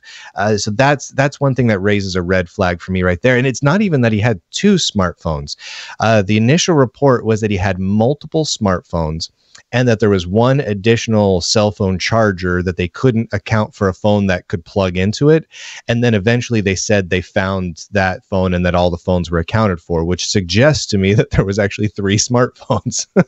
And I've only met one other man in my entire life of walking through this great green earth of ours that has had three cell phones. And that was the man who actually invented cell phones. I met him at a Star Trek conference one time, and he was the inventor of friggin' cell phones, and he had three, but that was just because that was his life. I've never met anyone else who had that. Well, I do, but you know what? I'll confess now. The reason why I do it is I have one phone with a phone number that I hand out to people with my business card and a phone number on it. And so they call it, but I never answer it. And it goes to voicemail that I never check. But people think that they have my but that's real like number. A business purpose, you know? Like that's you doing a job. That's for a specific task that you want to keep separate from your life. And that makes sense. Right. But if you're Stephen Paddock and you don't have a job anymore, you're retired, and you're just an avid gambler with a girlfriend hanging out in Vegas all the time with lots and lots and lots of disposable cash, because he did that whole thing where he wired $100,000 to the Philippines right beforehand. Now, isn't there's a digital chain to that too as well? Yeah, there absolutely is. How he did that, we still don't know. That information hasn't been released publicly. We just know what the law enforcement has told us. But yeah, there should be a digital trail of what account it went to, what account it came from, what device he used when he did that transfer, what physical location he was at when he made that transfer. So those are all things that the law enforcement absolutely have the ability to know right now. So I'm going to go down the short list. We have a guy with no personal history that we can chase down. We have a girlfriend that was shipped out of the country during the crime and was paid $100,000 cash. We have multiple houses. We have him committing suicide. We don't know the amount of shots that were done. We don't know about the shell casings in the room. We don't know anything about the gun information. We don't know anything at all. We have a complete screwed up timeline of events. We have the authorities not telling us the truth. We have the security guard who was allegedly shot by him now disappeared. His timeline is incorrect. He didn't interrupt the shooting. He wasn't the hero that he said he was. He was actually shot before. He wasn't up there investigating shots coming from the room. He was actually looking for a door ajar. Everything about this case now has run amok. Everything. So now that you've started to collect this data, Bryan, what do you think is the real story? You know, my imagination immediately goes wild. I mean, because it's when you describe it like that and you take the events, the horrible events that occurred, and you try not to think about all the people that suffered because of this, and you try and just look at it as a story. Like, how does this story play out? What makes sense for this character to do these things in this particular way and circumstances? And you immediately start to get a little Manchurian Candidate-y. You start to get a little, undercovery. You start to talk about people who were essentially James Bond. I mean, this guy, again, huge amounts of money. No real ties. I mean, he's the perfect person if you were to try and find someone to, brainwash or do something else with in order to convince to carry out something like this. He's a perfect candidate for it. And it all kind of seems like it was set up like that. And Again, you know me, man. I like to deal in the facts that I can state unequivocally. I like to look at them and say, that is the facts. I can verify it. I can put my hands on it. But this one, there's so much that forces your imagination to start to run wild, and there's just so few answers where there should be answers, where the answers should be so easy and obvious for everyone to see.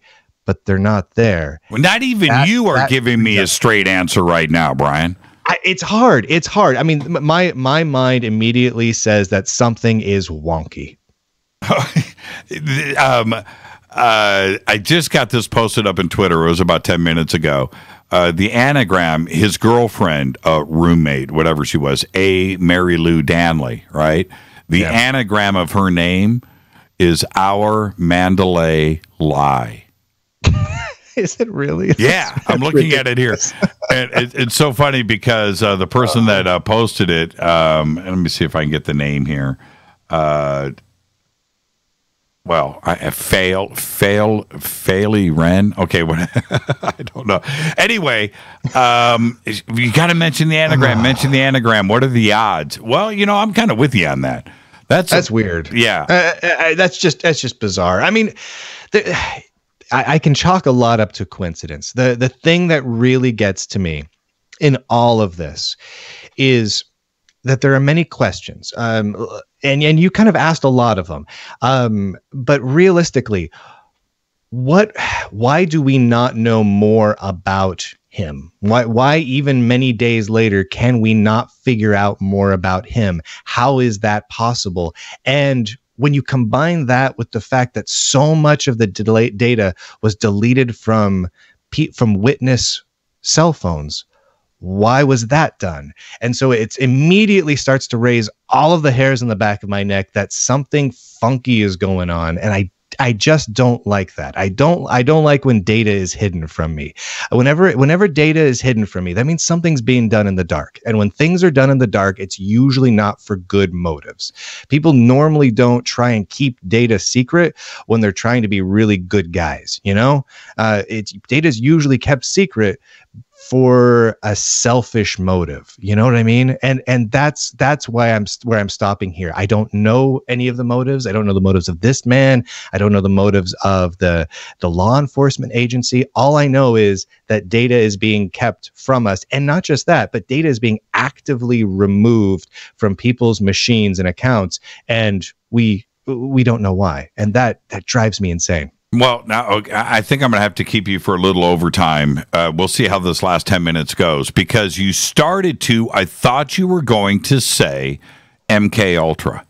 And I don't. I keep thinking that. I mean, my mind keeps coming back to that. I don't have a problem with it. I don't. It's the only thing that makes sense if you think about it.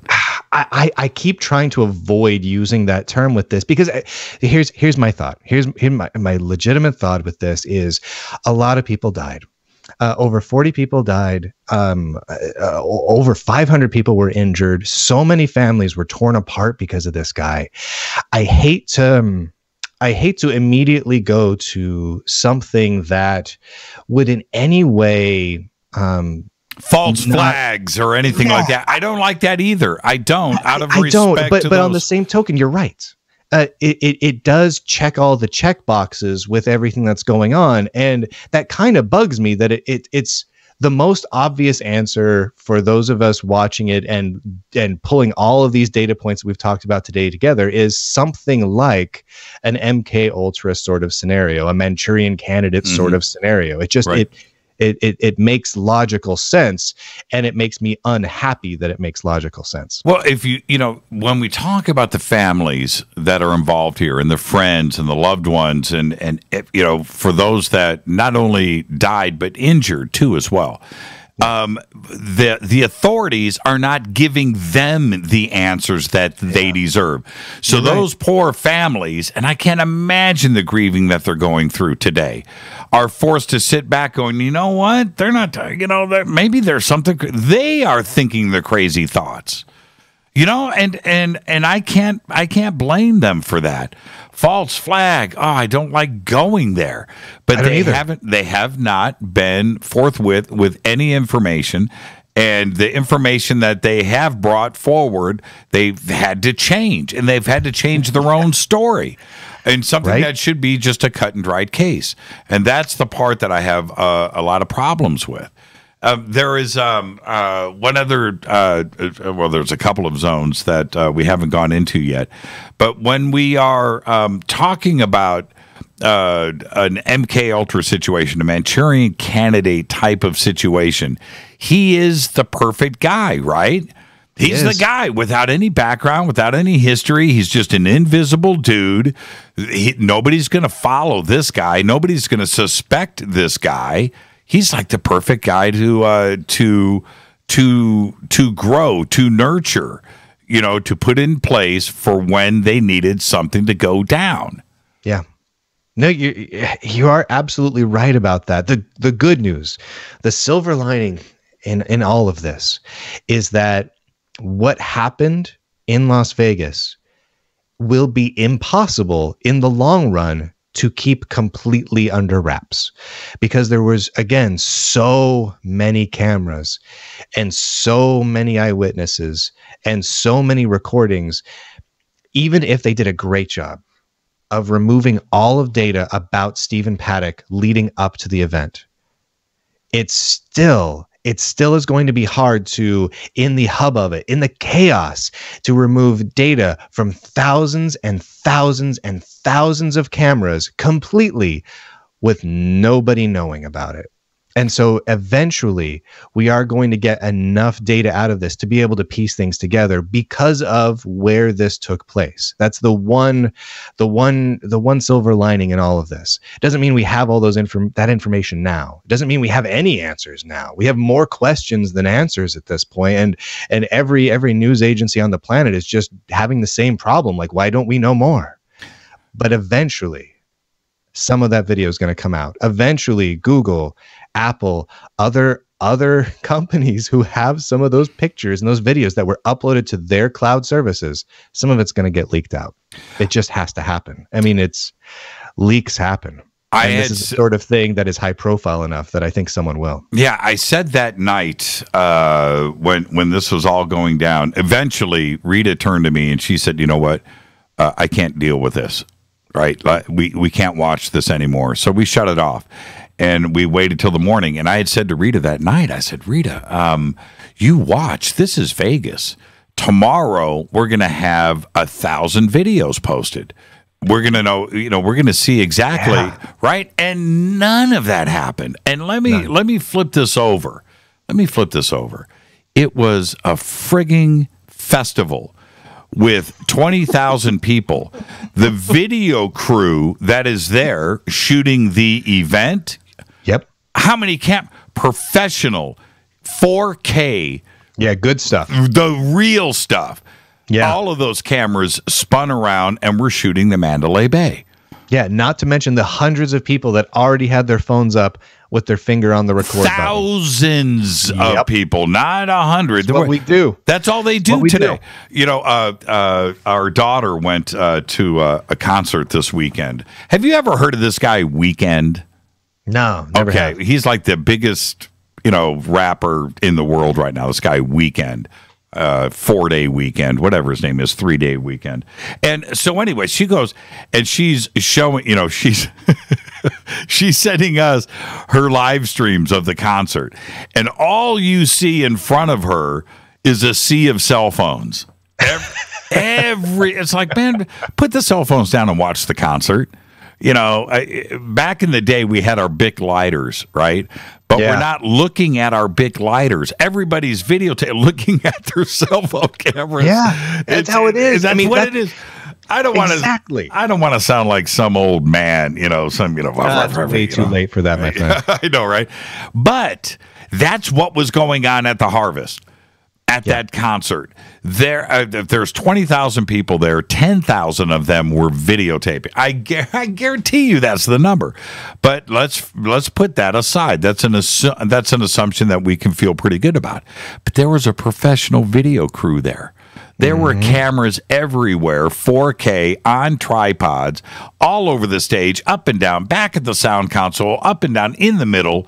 Everywhere. And when that shooting I don't think that those cameramen dropped and ran went serpentine were running for cover. No, they spun those cameras around on the Mandalay Bay in 4K. Right they want to get the shot. They want to get that video. I mean, that's what camera people do. Yep. I mean, that's their thing. Why do we not have any of that public? No, that is baffling to me. This is not the Zapruder film. It's not that kind of party today. No, I mean every view, every resolution, every format that you want was shot that day. And I was so surprised to see the next day that there was 2 or 3 grainy shots of this that were leaked. Oh, and that's okay. You know what? We got to take a break. Okay, let's take a break, because when we come back, I do want to talk about JPEGs, formats, cell phone cameras, and the leaked pictures from, we've got to talk about that, the leaked pictures from the room. So just stay right there, Brian. I'm going to keep you for a few minutes. And I'll open up the phone lines, too, as well. 323-825-5045. Our guest tonight, Bryan Lunduke. We're talking about hacking the Las Vegas shooter. We'll be right back.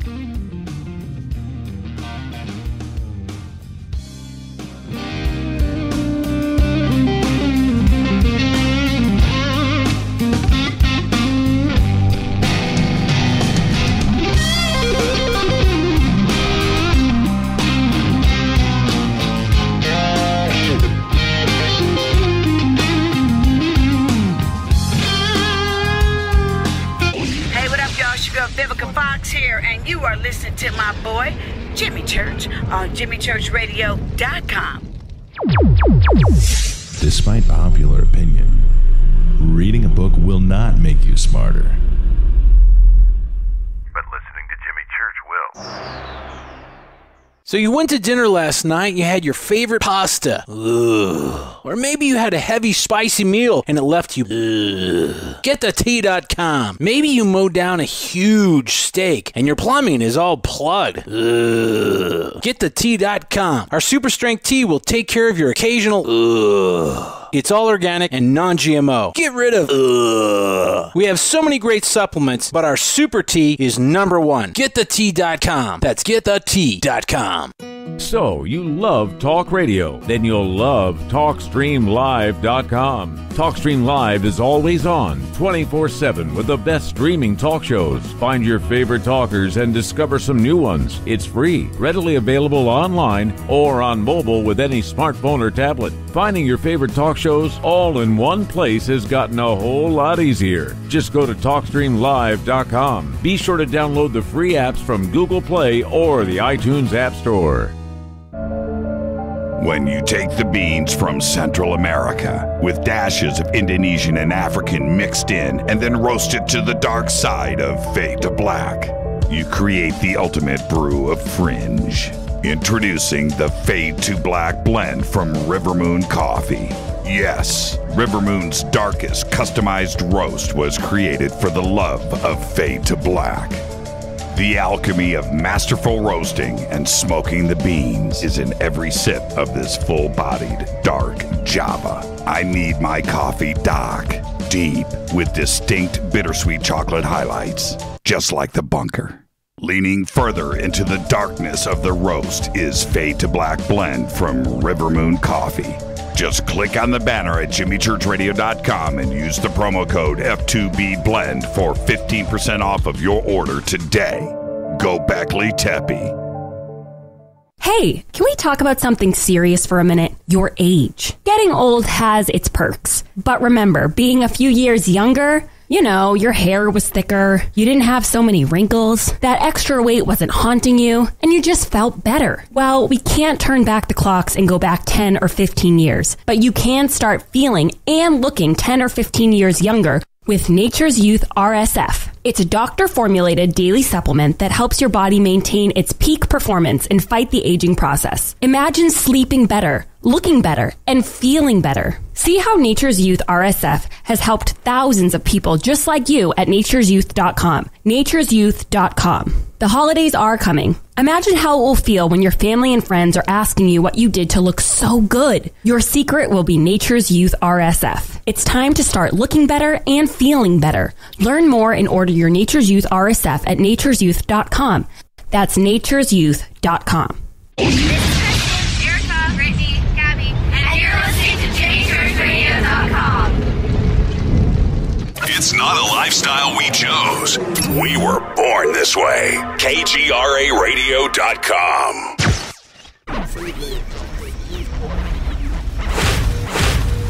This is KJCR at JimmyChurchRadio.com.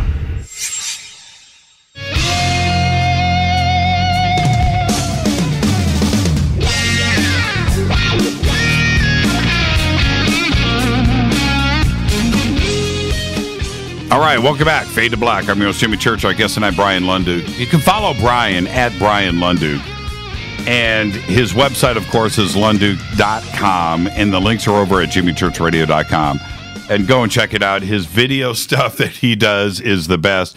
You know, and what's funny, Bryan, I've been a fan of yours for so long. And the way that you approach stuff is cool. You have a comedy side that takes this tech stuff, which can really be pretty heady material, but you do a really good way of presenting it, and I do want to give you some kudos, a little slap on the back, because thanks, man. It's hard, man. It's hard. It is not easy. No, and if a guy like me can get through it and start to understand it, Linux. Now,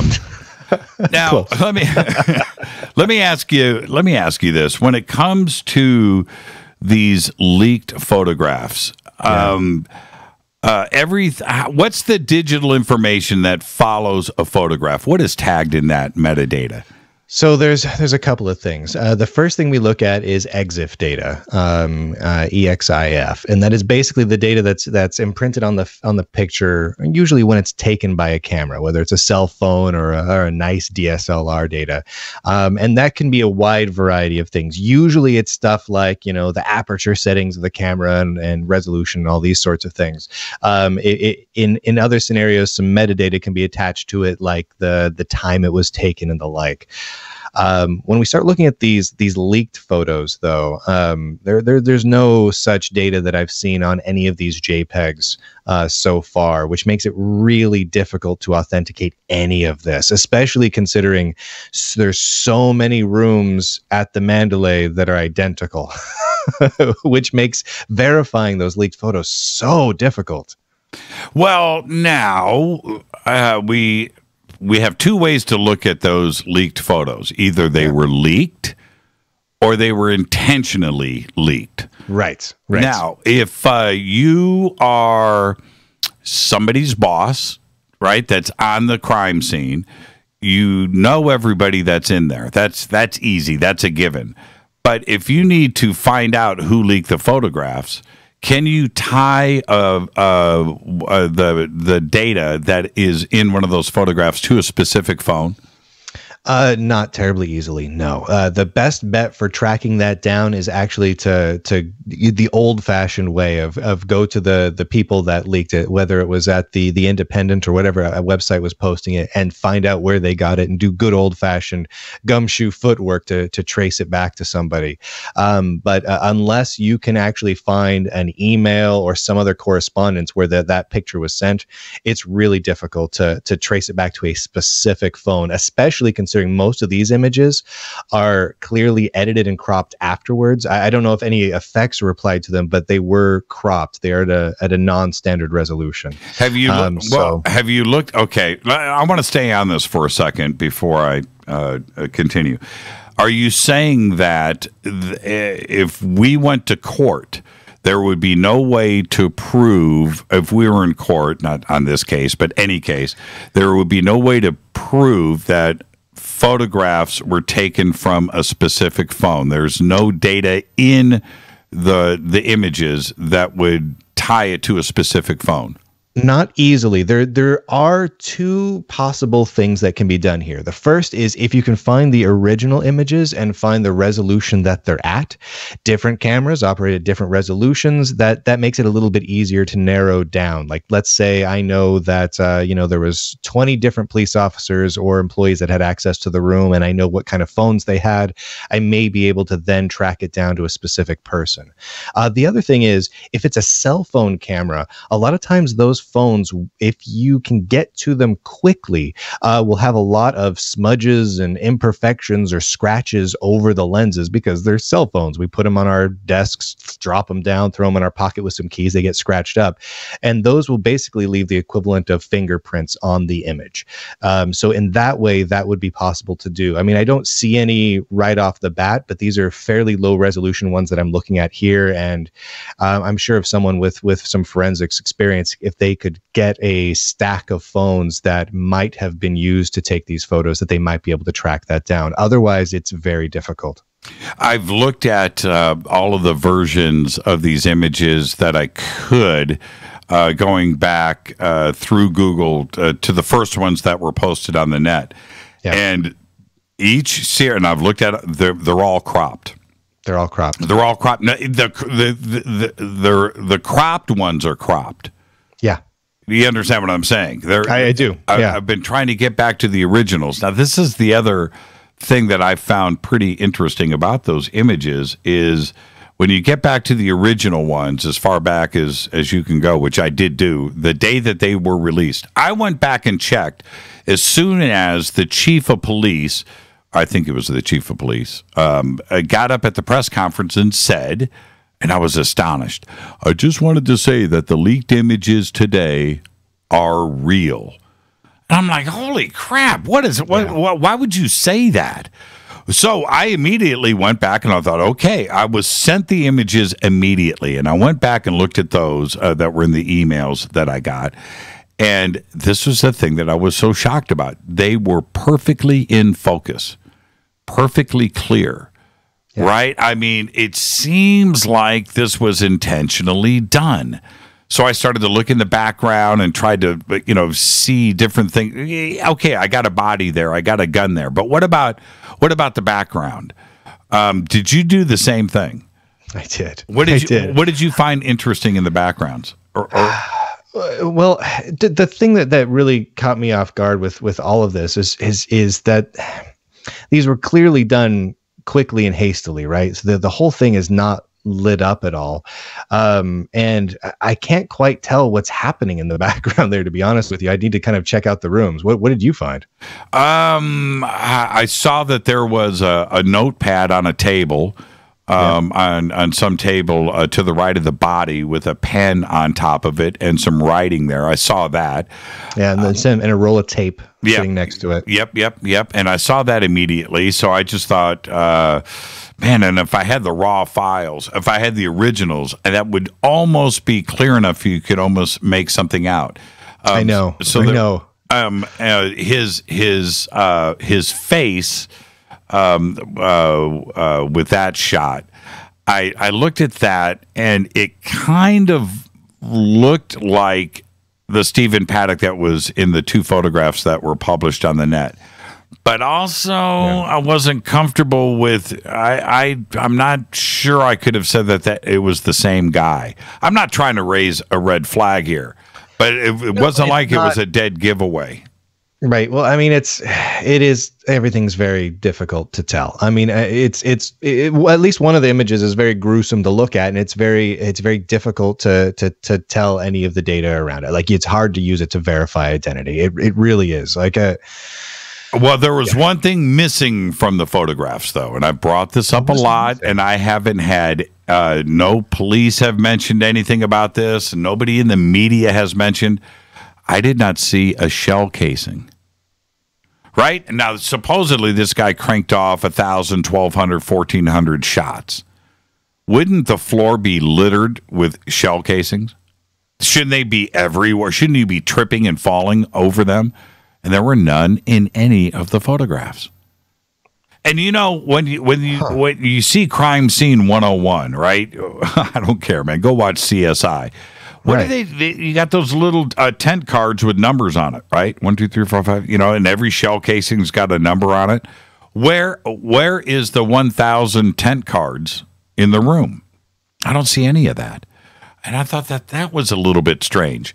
And in connection with that, this is the other thing, and I'm going to say it again for everybody. I'm not trying to start something when there isn't anything. But if I'm the police, if I'm the ATF, if I'm the FBI, I go up for the press conference with 2 boxes of shell casings, right? Here's 1,200 shell casings. We've got the guns. Here are the guns that these were fired from, right? So here's that. Everything was in this room. We got shell casings from outside of the window on the grounds downstairs. We got everything that we could. So it was just one shooter from this one room, and here's our proof of that. Let's close down the conspiracy theories about 2 shooters, 3 shooters, 4 shooters. But they haven't done that. And I would think that would be the first thing that they would do. There's no shell casings in the photographs. They haven't provided us with the shell casings. They haven't shown us the guns that were fired. None of that. Yeah, it's kind of an interesting point. So I'm looking at the images right now. There's one image posted by a reporter from Boston. That kind of shows a zoomed in shot of one of the guns on the floor, and there are a few shell casings there, like a very small few, like I'd say a dozen maybe, but that like you said, there should be literally like 1,000 littering the floor. The floor should just be lousy with shell casings. You should be tripping over them and rolling in them. There's so many of them, and there's just a couple off to the side, kind of where you wouldn't expect shell casings to be. Yeah. So around his feet, I count 1, 2, 3, 4, maybe 20. Yeah. I think we're looking at the same spot there. So that hadn't dawned on me. See, this is why I'm not a member of CSI. But right. You're absolutely right. I mean, that's my thought. That is weird. Yeah. I'm looking through these. Well, there's some around his head. Okay, 1, 2, 3, 4, 5, 6, 7, 8, 9, 10, 11, 12, 13. The long and short of it is not 1,000. Right. I mean, I don't know. There's a handgun there too as well. But it looks to me, and I'll say this again. It seems like these leaked photographs they feel staged.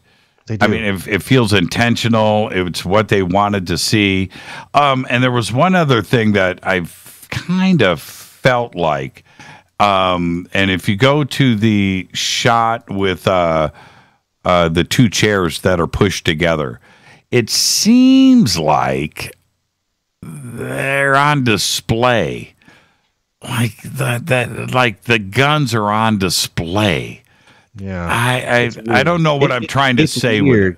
No, I get what you're saying though. You know, when you see, it's like when you watch a TV show, and things look just a little bit wrong. Like a human being didn't quite do what they were supposed to have done in that room. Like you see a shot of a kitchen in a TV show, and there's like a blender sitting on the counter, but there's no way a human being would use a blender exactly where it's at. So it kind of makes you cock your head to the side. Right. This whole thing is kind of like that. That's kind of my main takeaways. It feels odd. And there's one, I don't want to, I feel so bad for the families. I know. But the body, I'm serious, man, I'm just going to say it right now, it just looks like it was placed. If you just shot yourself in the head, do you just lay down? Right? Yeah, to be fair, never having shot myself in the head, I honestly don't know what I'd do, but I don't think I'd do that. It just looks like he just laid down. So it looks like, to me, somebody positioned the body. It just looks like it was staged, and I don't know. It's just too perfect. It's just too perfect. And maybe there's no conspiracy here. Maybe there's nothing. Maybe he was just a guy that one day said, you know what, I'm going to go to Vegas. I'm going to shoot up this festival, and this is what I'm going to do. And he booked the room. He got the guns in there somehow, and he did what he set out to do with no paper trail, no internet trail, nothing on any posting, no social media, nothing pissed off, nothing at his friends, his boss, the people that were raping him from the Mandalay Bay, or the casino moguls that were stealing his money, whatever. There's nothing there. But maybe it is just that. I mean, maybe, but who gets murderously pissed off in today's day and age without ranting about it on social media or somewhere? A friend. Someone. Yeah, yelling to a friend like these bleepity bleeps over here bleeping me. You know what I mean? There's some email, some text message, something that where he would express his anger or his interest in revenge or whatever it is. It's someone, he has a girlfriend that he sent out of the country and gave $100,000 to in the Philippines. What, so he was thinking about things. Is that literally the only action he took? That it just doesn't seem likely. No, the whole thing just feels weird, and I think that oh man, I just hate going here. But after the experience of 9/11, that this country is ready to jump on a conspiracy. They're ready to jump on the government screwing up. They're ready to go there. And so we are rehearsed. We're ready to go. And this happened in Las Vegas. And the one opportunity that all of the authorities were, given the opportunity to be straight with us, that they would do it this time around. And instead, they boggled this entire thing from start to finish. So now we don't have any choice but to go down the conspiracy road. They are forcing us to think these funky thoughts. It's not us, it's them. And I guess it's not even really funky thoughts. It's us coming up with theories to try and figure out what might have happened. It's us simply applying the scientific method to decide how this might have happened. So we come up with theories and we start to test for it, right? We want to verify the actual things that occurred. The problem is we have so little data at this point that it is hard to prove and disprove most of the theories that we could come up with right now. Literally, you and I can throw out the MK Ultra word, and that kind of works. And I kind of can't disprove it because there's so much of the data not only hasn't been released, has been taken away. So much of that data has been taken away that it makes me want to look at that sort of theory even more now because I can't disprove it. Now, what if we like spin this around 180 degrees. What if he's not even real? What if he's not even real? What if Stephen Paddock is made up? What if he's like a made up person? Yeah. What if his brother is in on this? That guy that was interviewed. You know what? I mean, just what if all of this was fake? It makes sense. It would make a certain level of sense as well. Yeah, and honestly, I can't disprove that because of the limited amount of data. I mean, we've only got a handful of pictures of this guy.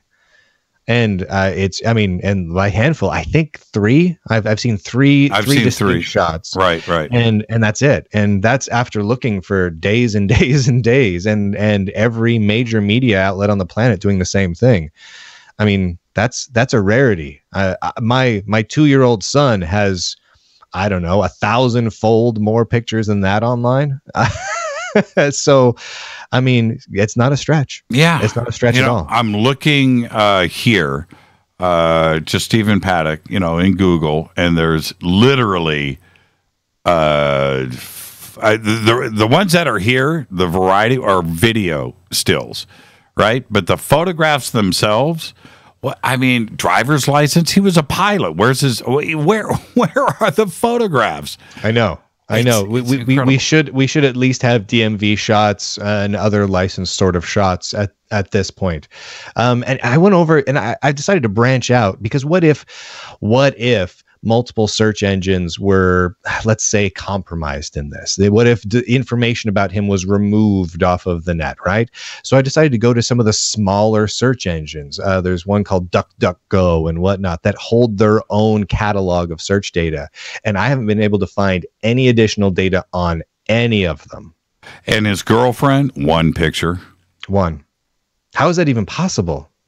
I mean, I even grandparents in my family that don't like computers have more pictures than that on them online. And I'm wondering if this 1 picture that they keep showing, what is this, a passport photograph? I don't know. Something like that. Yeah, kind of looks like it. You know what, Brian? Thank you so much. When and where can everybody see your show? They can follow my show. Easiest way is to go over to YouTube and just type in my name, Lunduke.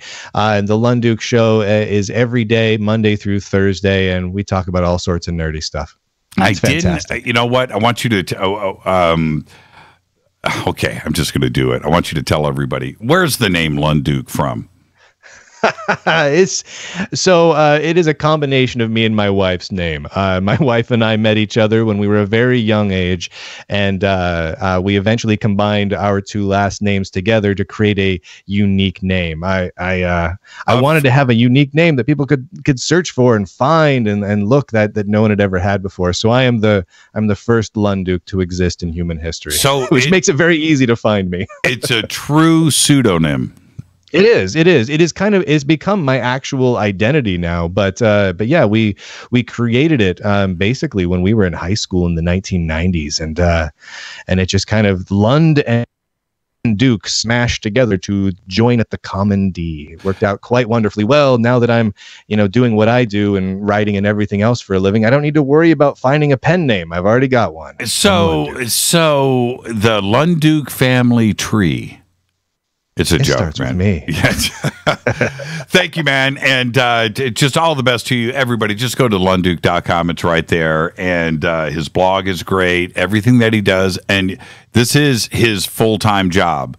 Linux and breaking down computers and everything about technology is what he does every day. Thank you, Bryan. Did you just say it correctly? Well done, my friend. I did it for you. I appreciate it. Thank you, Bryan. Be safe and be well out there. You as well, my friend. I'll talk to you.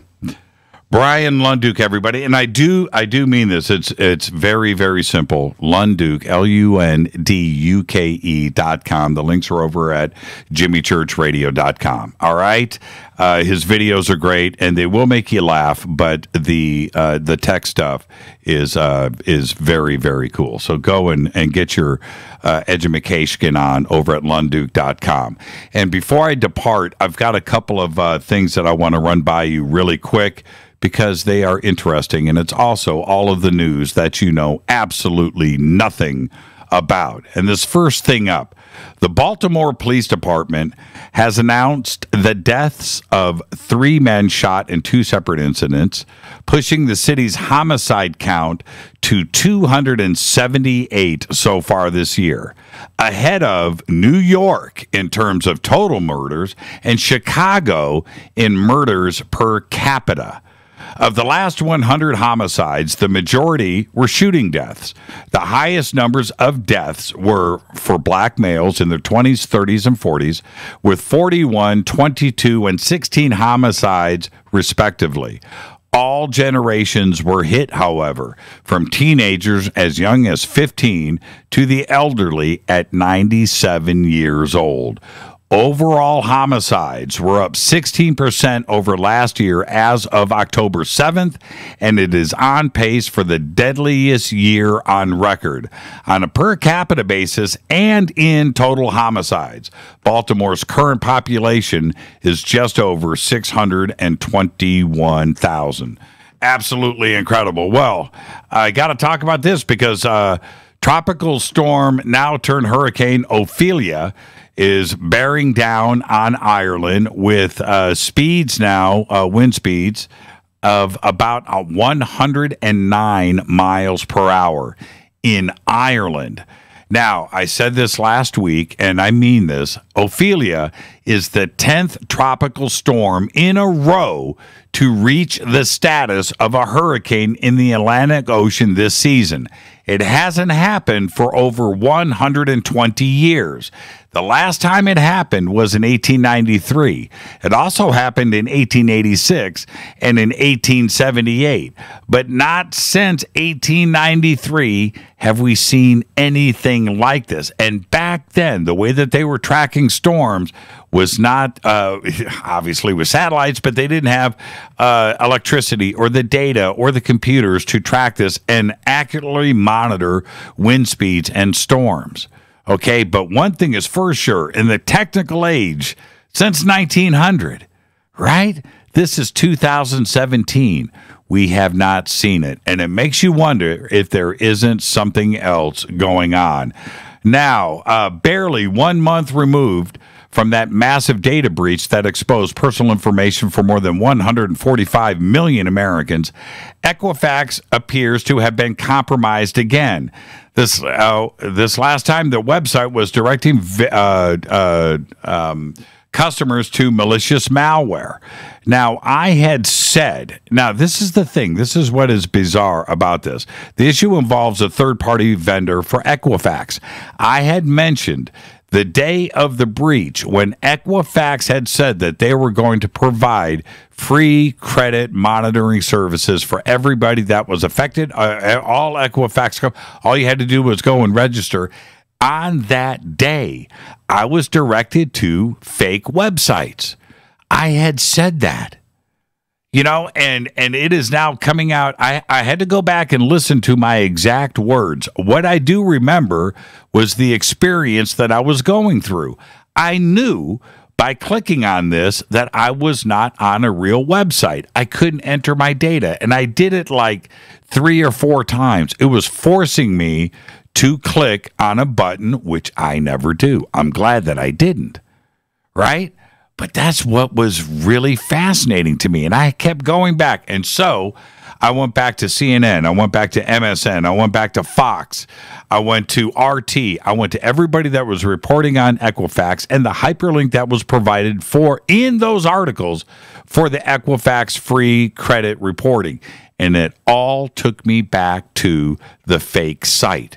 How many people, I'm just one, how many people got suckered into going to the fake site? Think about that for a second. And it's Equifax, right? And again, and I talked about this last week and I talked about it the week before, but I need to drive this home. You can't trust anybody these days. Do not click on anything ever. That's the only way that you can be assured that you're going to run clean. All right, I want to thank Bryan Lunduke for coming in tonight. Very fascinating conversation. The hacking of the Las Vegas shooter. Fade to Black's executive producers, Rita Kamarian. Shows produced by Hilton J. Paul, Mark D. Kovar, LJ3, Renee, Jonas. Thank you, Dennis. Thank you, Bob. Announcers are Steve Harder, Gene Vitoa, Mark D. Kovar, Fady by Dale, Webmaster Drew the Geek. Music, Doug Aldridge. Intro, Spaceboy, spaceboymusic.com. Fade to Black is produced by KJCR for the Game Changer Network, and syndication is KGRA The Planet. This broadcast is owned and copyrighted 2017 by Fade to Black and the Game Changer Network. It cannot be rebroadcast, downloaded, copied, or used anywhere in the known universe without written permission from Fade to Black or the Game Changer Network. I'm your host, Jimmy Church. Tomorrow night, right here, Amalia Eon Karras. Oh, no, tomorrow night is Josh Gates. That's Wednesday night. Amalia Eon Karras. All right, tomorrow night, Josh Gates is going to be here live from Cairo, Egypt. But until then, I want everybody to be safe. Go Beckley Tappy.